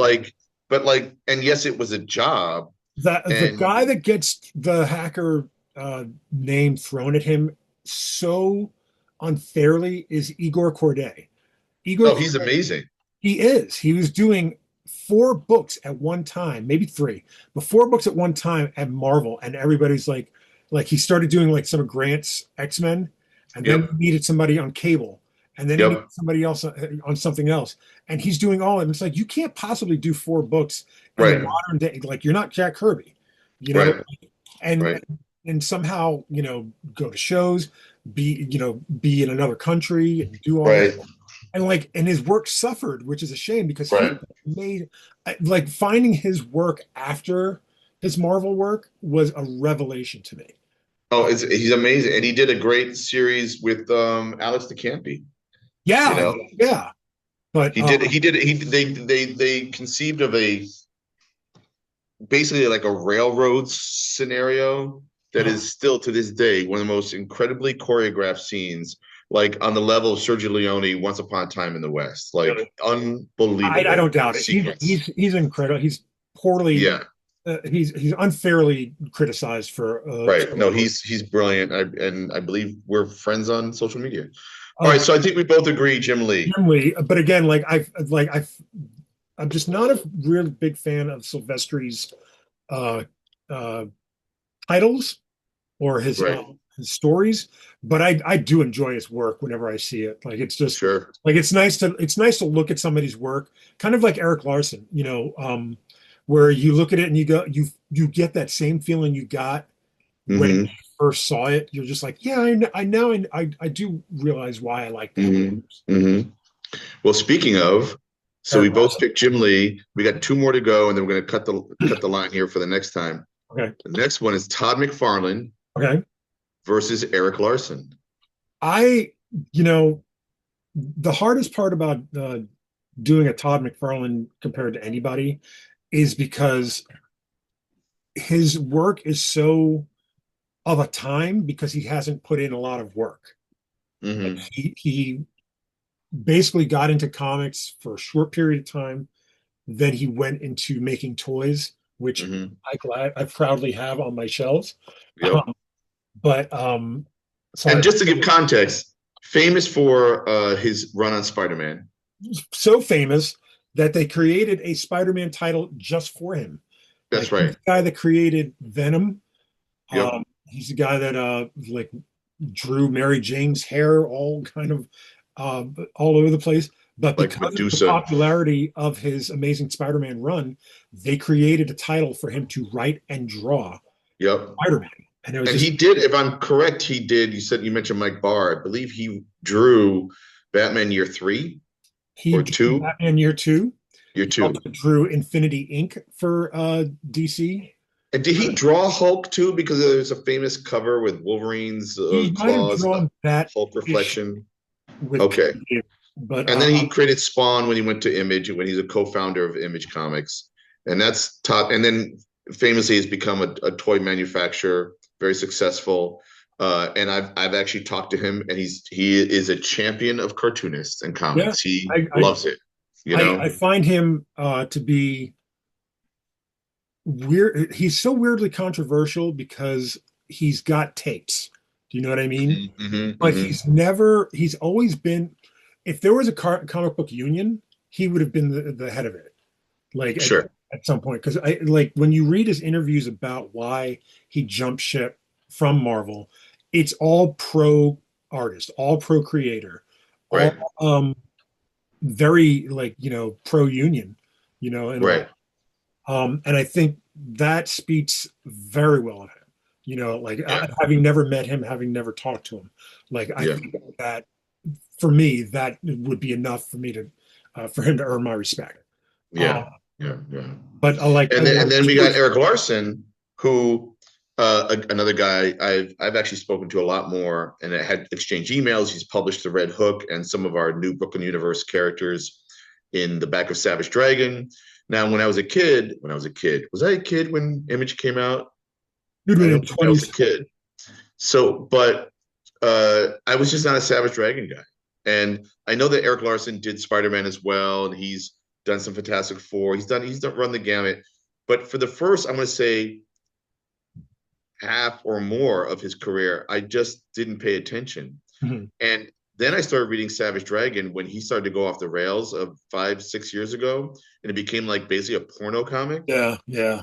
And not only did his art just get crunchier and more like Jack Kirby-esque, and his inking style, which is like incredible to watch or look at, but his stories, which were just silly, were also just fun. Like he just is making, like when you and I think about, or people think about, I want to make a Silver Age comic. He is doing that, but in today's terms. Yeah, He is yeah. just doing Silver Age the lettering style, the stories, but then he'll Is throw in Workman stuff in is there. Workman Uh, John Workman lettering him? Because I feel like Not anymore. I think okay, I believe it's someone from Archie, okay. or I forget right now. Well, that's But it. yeah, the lettering style alone is very Silver Age comics, and those splash pages, and it's very Kirby-esque, and like I respect Todd McFarlane, but I love Eric Larson.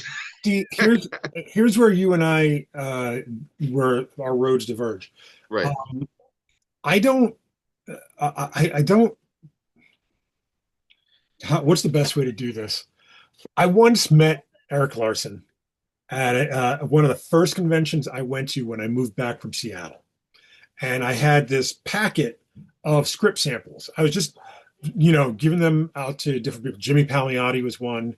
I gave one to the late great Jim Shooter, who probably I probably shouldn't have done that because he probably would have stolen my ideas, but it doesn't matter. Um, but I go up to Eric Larson and I go, "Hi, my name's Vito. I'm trying to be a writer. Do you mind reading this and just giving me some input?" He goes, "No," flat out. And I was like, I didn't know what to say. Everybody else had said yes. And he's like, and then he saw me just like Deflate. not even deflate, just like I caught the what the my like caught it in my throat, and he's like, because I write my own stories, you and I are competitors, so I don't want to read your thing and then maybe take an idea from it, because it's a good idea, and I was just like, okay, and in my head I'm like, you're Eric Larson. What are you worried about? Coming up with stories for? Like Right, right, I was so like taken aback by it. right, I've had my fun with Eric. I've had my other than that story, I've had some like me and him have had some like arguments. I What, had a online or no, something? and like professionally. Really? Like About what? we were supposed to do the Mercury Chronicles at Image, Right, which you had done a cover for, and right. I had Jim Muniz as my artist, and Image agreed to publish it. Jim Mm. Muniz gets a contract with Marvel to do Roberto Aguirre Sacasa's Fantastic Four book. I forget what it was called. I think it was just called Four. And I was like, I don't have an artist now. So I hooked in Mike Lilly, who I think, with no disrespect to Jim, I think is a better artist, like a Mm. more seasoned artist. And Eric was like, no, we don't want this book. And I was like, we signed contracts, you know? That's And ridiculous. I was like, I was like, you can't see that this guy's more seasoned and like the other, Right, right, right. he's like the other guy. I'm like, you got it. Like, so, Wow. And it's so your book, so I don't even yeah, yeah, yeah, understand that. yeah. Like it's Like a that's creator-owned book. bullshit. What are you doing to me? So That's not I cool. so I have my like, but that all said, I think Yes. Eric is like one of the better spokespeople for comics. Him being president of Image at one point, I think post Jim Valentino, great Right. choice. Like Right. he's a wonderful ambassador of comics. I am not a huge fan of his artwork. I Hmm. like it for the Kirby pastiche of it, kind of like the Hmm. way I like Giffin's art, but I Hmm. prefer Giffin's writing to Giffin's art. Sure. With Larson, I don't really like his writing either. No, his writing is corny. I mean, and I'm sure he would I'm sure he would, agree with yeah, that. but Like he's his own fanboy. Like he's just making his fun I, comic he's books, he. I think that you're even missing it. I think he's just writing what he wants to read, which Right. is what we're all told to do. Right. Like every single one of us, when we get into comics, don't worry about who's reading it. Just write what you Right. want to read, write what you want to put out there. And I think he's totally got that down. And Totally. And I totally respect that about him. right. But I really enjoy, especially early McFarlane art on Batman and Infinity Inc. I really like a lot of those early stuff. So So you're going McFarlane, I'm going Larson. And just to pick up on one thing you said about when he said no, I would not read because of whatever the competition yeah. part. There are many reasons to say no. Oh With yeah. artwork, at least you look at it and you just go, "Oh, you can draw a comic book," Mhm. and maybe you can think about what kind of comic book you should draw, whatever. It is harder for writers to break Absolutely. in, and once they break in, then they're writing 6 books a month or whatever. But having said that, I it don't is know what hard. writer I've never written 6 books a month. Charles Soule, I think, was writing 7 in one Thanks, month man. and was a lawyer. Anyway, but no, I know that. But I'm just saying it is harder, but it's also harder because then you got to read a script. Like you can pay me to be a consultant, and I don't mean you. No, no, I'll no, I read get your it. script because we're pals. But like in general, and so if someone comes up to me, I have to say no too. No, You know, I've given my email and said I'll give you editorial notes. Like I'll help you. Shape. right? I've had artists that I've worked for ask me for permission to send a different writer a pitch that I wrote, and that guy's now working at Marvel. And it's Yeah, yeah, I like know. they learned something from what I wrote, like something Right, about formatting and stuff. right. Yet I can't get CB Cebulski on the phone. Right, right, right. You know, that's a whole other thing, man. Like, I don't totally get it because I think it I don't really want is a anybody, popularity contest in some yeah, ways. I don't want anybody thinking I have sour grapes or anything like that. I do Right, wish that a lot of the opportunities that I've helped others get came back to me and right. like I would get some opportunities, but I'm also 52 years old. I'm probably not considered marketable. I'd much rather write my own stuff anyway. Well, now, definitely, absolutely. I mean, that's where I'm at right now, basically. You know, like I sometimes get inspired to be like, oh, just like you were like, oh, the question. I think I have an idea for a question story, you Yeah, know? yeah. And then maybe you'll turn that into your own character, your 900,000th character, you know, that Matt Major will I've design. I've slowed down considerably. Now I'm just writing the stories. Good, as you should. And we're going to end on this verses, which it's funny you said Michael Cho because he was the other. So once again, the second name was who I was trying to figure out who would be the verses. Okay. So the first person is Mike Allred Hmm. versus Darwin Cook. Knew you were going to say that. Yep. Um, And uh, by the way, it could be Darwin Cook versus Michael Cho, but that's just because of an art similarity. And but Michael Cho doesn't have the stories under his belt. no, But Mike Allred, and they both have such Mike Allred and Darwin Cook have such unique sensibilities yeah, I and think such a strong author sensibilities, you know? think that's probably better because Mike Cho doesn't have the work behind him except for covers. That would just if you looked at him, you would just say, "Oh, looks like Darwin Cook," and then just pass it off. And you know, he just came out with a Marvel story with Chip Kidd, you know, Yes, for yeah, I Abrams. saw Yeah, that. yeah. Which I Um, haven't read yet, but it looks amazing. yeah, and I Anyway, so Mike Allred, oh my God, what can we say? Both of them, I knew Darwin a little bit. I know Mike Allred. I called him this year on the phone to ask him a question about something. He's a sweetheart. He's I I met him like once or twice back in the day, but like you meet someone once and then you know them forever, whatever kind of thing it feels, you know, mhm, depending on your communications. He famously created Madman. mhm. What was his first character? Oh my God. It just like oh and I who published it? Was it like Caliber Press or something? Um and then he went on to basically do iterations of a lot of Marvel characters and now doing DC characters, you know. I Sometimes he writes them, sometimes he works with a collaborator, another danced a writer. lot on Silver Surfer. That's right, Dan Slot's with Matt Fraction on Fantastic Four. And I remember getting a phone call from Mike Allred when he's working on Fantastic Four with Matt Fraction. And he's like, listen, man, I'm worried about deadlines and stuff, and I might have a project coming up or whatever. Would you mind pinch hitting and coming in, maybe drawing? And I'm like, I got so nervous that I technically said yes, but I was saying no the whole time because I was like, I'm gonna fuck this up. Like I just had no confidence, and I was just like, wait, I'm gonna pinch hit from Mike Allred? That's insane, you know. But I also understand it at the same Yeah, time because there is a similarity, you know, in our yeah, art yeah. styles. It's not that big a shift, but he is very specific in the way he draws. Like he just has people suddenly they're just floating. You ever notice that just people are just floating sometimes? Like they, they could be running or whatever, but I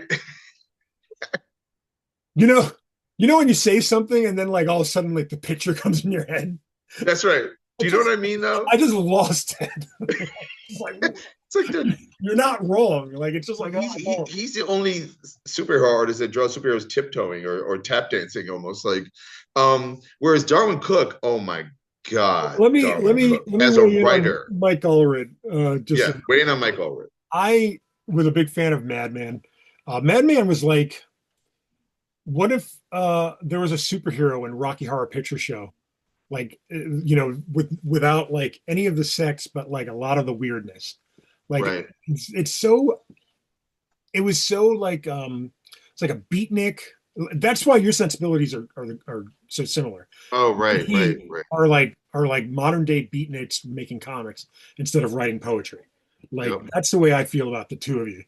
Yep. But he also did um, the uh, the the story of Joseph Smith, who founded the Mormon religion.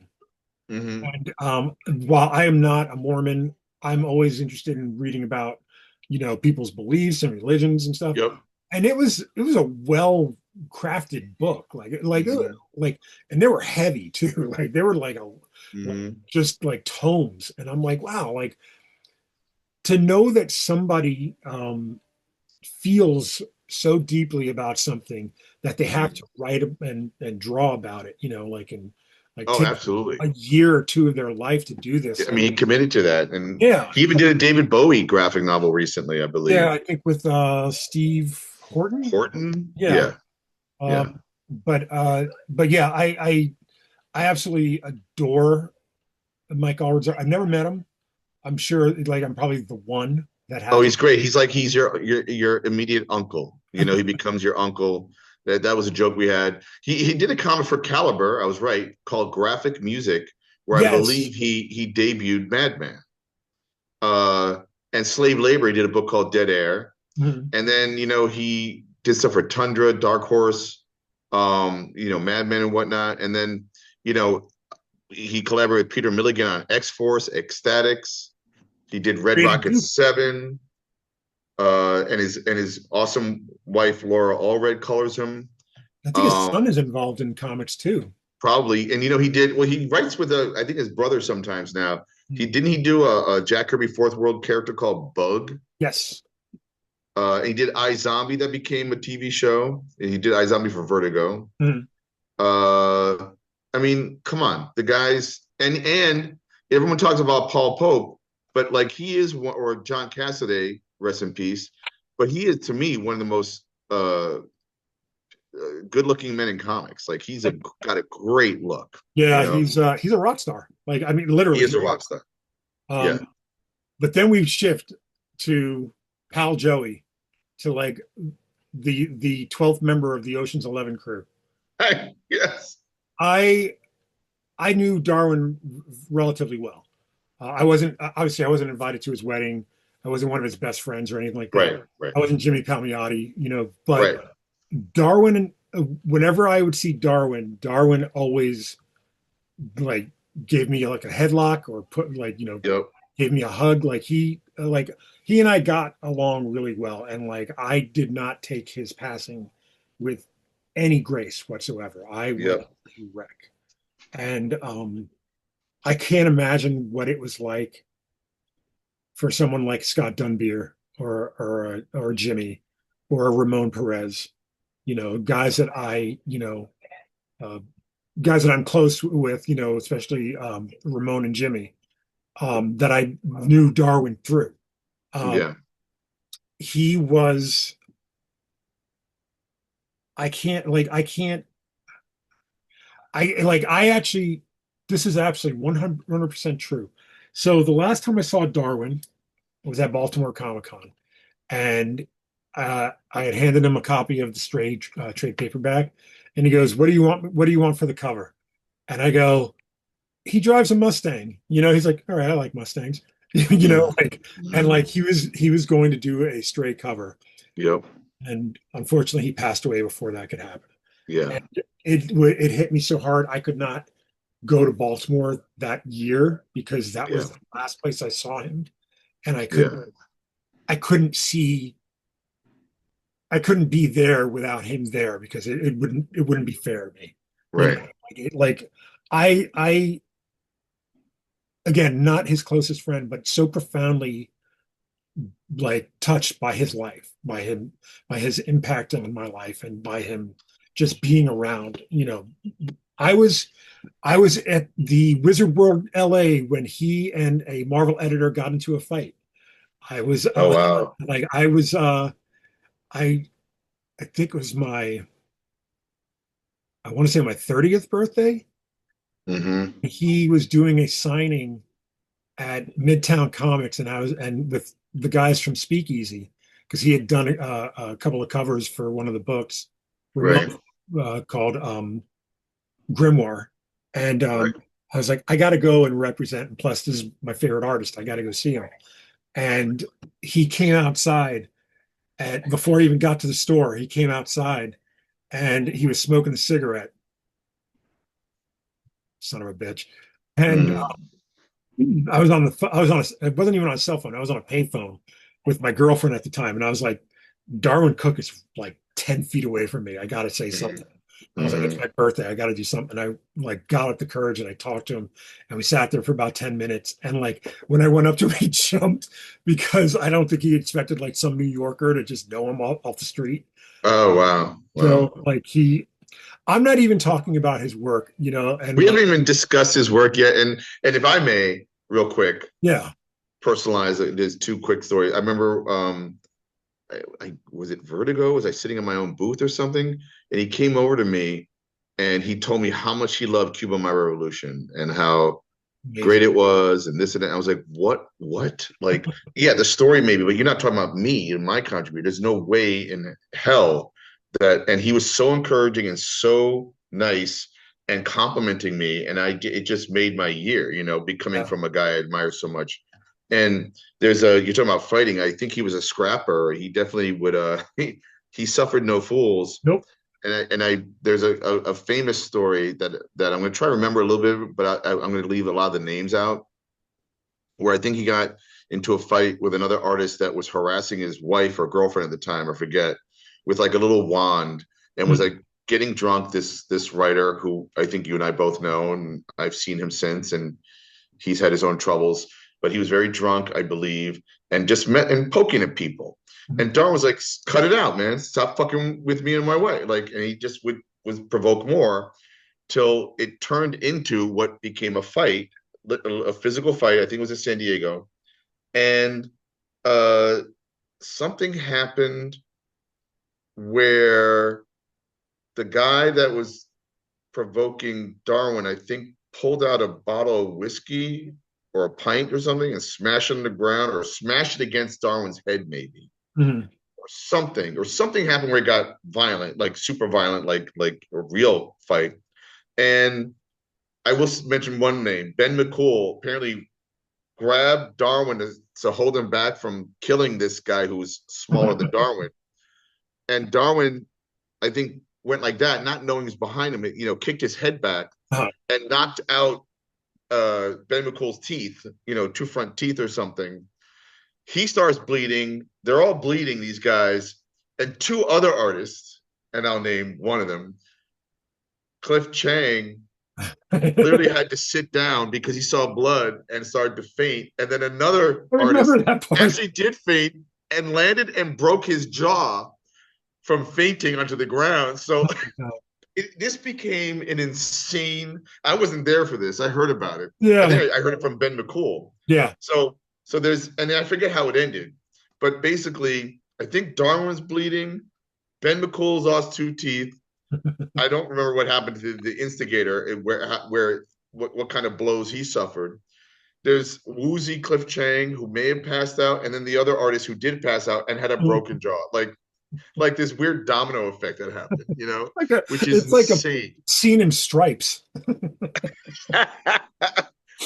Oh, Anyway, so speaking of the man's work, I mean, he I think did he work with Ed Brubaker on Catwoman? he did. I think more importantly, like where you start with Darwin is that he did try out for DC. He did famously did one of the DC tryout books, uh, Okay, in I want to say 1980 or something like that. right, He was not he was not Darwin Cook. Do you know what I mean? Like when you right, look at it, right. you're like And you how could. do you describe Darwin Cook? You describe him being like kind of like he almost has an animation style, right? Well, Like, yeah, and it's very noir. It's very like yeah. Will Let's. Eisner meets Bruce Timm kind of a thing, right? Well, here's the thing. So you're looking at what is going to be Darwin Cook, and you can see little flashes in that tryout book, and Right, like they're there, but they're not quite there. And then he starts doing magazine design, right, illustration work, for magazines and stuff. And then he right. starts doing work at Warner Brothers on Batman Beyond. He actually, I believe, he choreographed, no, storyboarded the opening sequence, the opening because it's So he like, did work on television yeah. and So like animation. he worked on Batman Beyond and a couple of Right. other WB animated things, and that's when he starts getting the idea. Well, I'm gonna try my hand at this again, and he puts out he submits and gets approved Batman Ego, which Batman Ego, that's which right. is currently a radio play on DC's YouTube channel or something like that, Huh. or on Spotify or something. And Ego naturally wins some awards, and Darwin starts getting more work, and Darwin starts, becoming a little more prolific. Um, does New Frontier at some point. Which is up there with All Star Superman as being one of the best. New Frontier is like, how do you even describe that story? It It's was supposed to be okay. So James Robinson and um, Paul Smith Paul Smith. did The Golden Age, which was Yeah. about the Justice Society having to retire. What are their lives like now that there's no war, and the aftermath of that. The New Frontier was originally going to be called The Silver Age. Right. Somebody in marketing, it might have even been Chiarello, said we need to let's kind of move your story away from James's story so it stands on its own. Hmm. I was visiting Chiarello at DC, and I got to look at this, I think, 5-page story that Darwin had drawn that was basically like a primer before you got to read. Hmm. Hmm.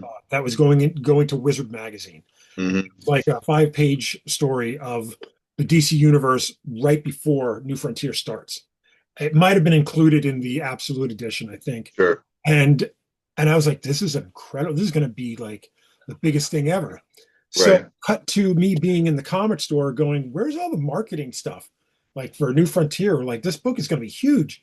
Hmm. And it suffered because it was coming out at the exact same time as Brad Meltzer's Identity Crisis, Mm. which another big watershed moment for DC. But for guys like you and me, the big one is New Frontier. Like this is Yeah, what. yeah, yeah.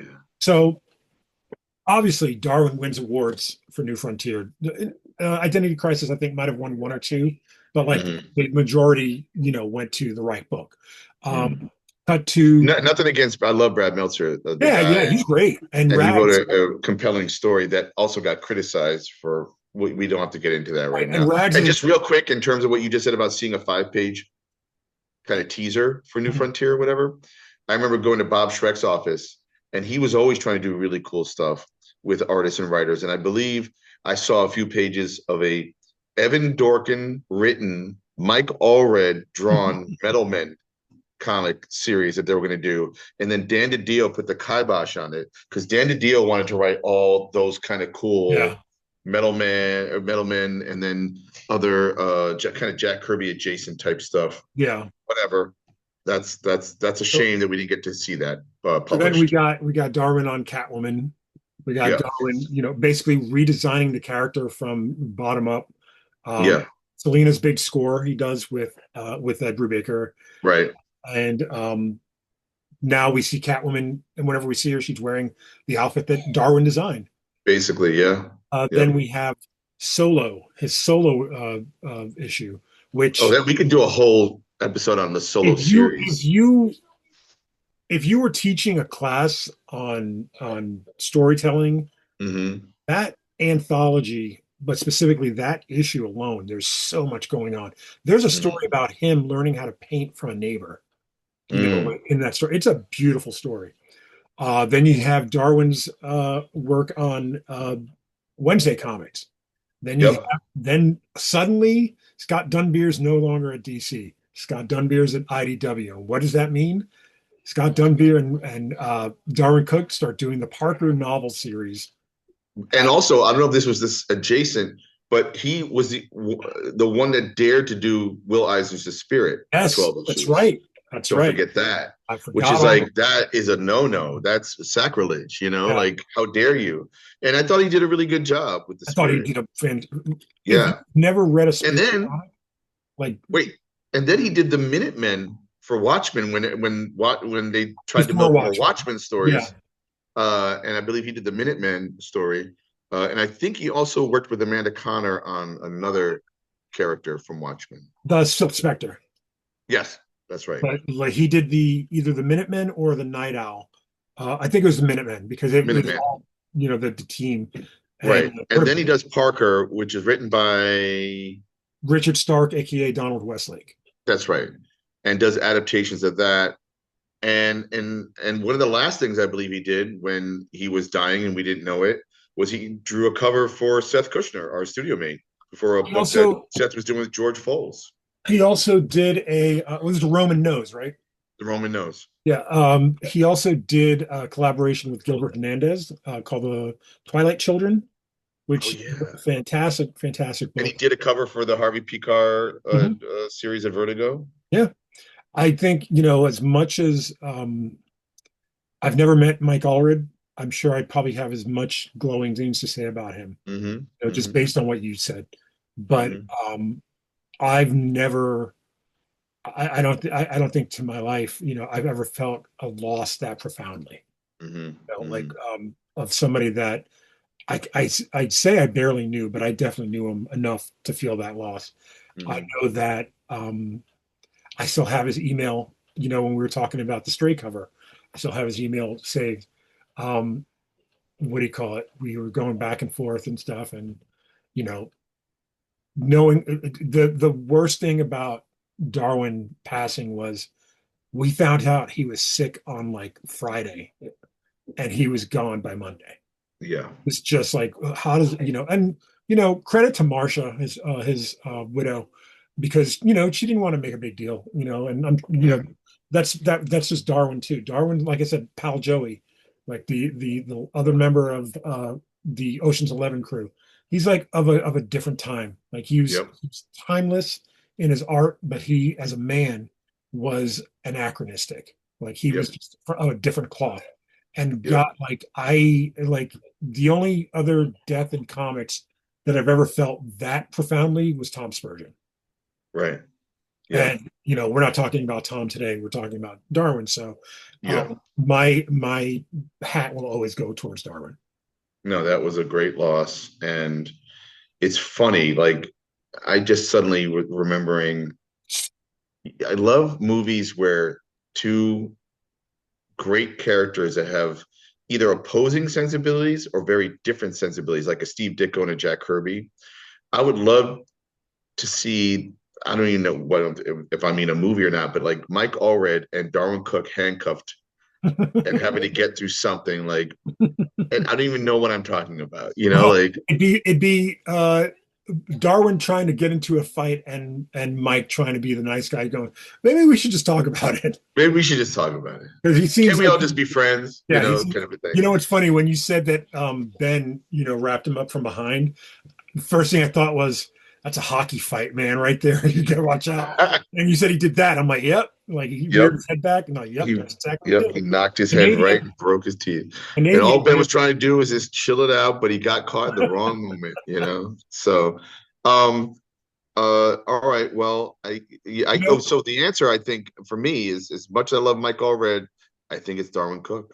what a palate cleanser from last week's discussion about Chuck Dixon to Yep. be, I say this, with utmost respect to the Jonathan Ames of the world and the Howards and the Walters, the people that we've talked in glowing like words and platitudes.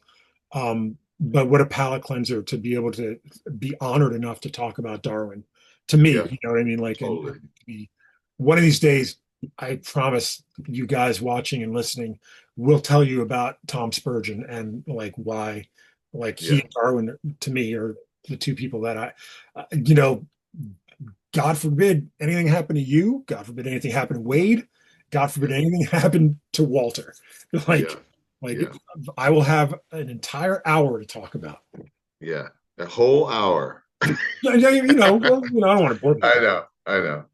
Well, and that's one of the reasons why I wanted to get to this in this list because Mhm. I knew you would have a lot to say about Darwin and Yeah, be the palate cleanser you're talking about from last week. So, all right, man. Well, I think we went over 2 hours. So, yeah, we do, as we do. as we do, thank you. Have a good night. Yeah, yeah. Everybody, oh wait, we got to tell everybody watching. Thank you very much. Oh, This will oh, be, we'll be back here next Monday. Uh, right. Thursday, expect, or actually, I'm going to try to put more episodes up during the week. So that Please way do. you don't have to just wait for Thursday. Usually Thursdays are when we put the new episodes up on Spotify. But yeah, we will be back next Monday with maybe more verses, maybe uh, talking about how we have a president that can't eat a hot dog in public now. But until then, I I Is thought it a about Hanukkah hot it's a dog? Hanukkah hot dog. I thought about that today and I was crying. Like he can't, no matter how long he lives, no matter how true or false it is, he can never eat a hot dog in public. And it's the funniest thing in the world. There you go, folks. There's your palate cleanser. We'll see you next week. Yay, yay.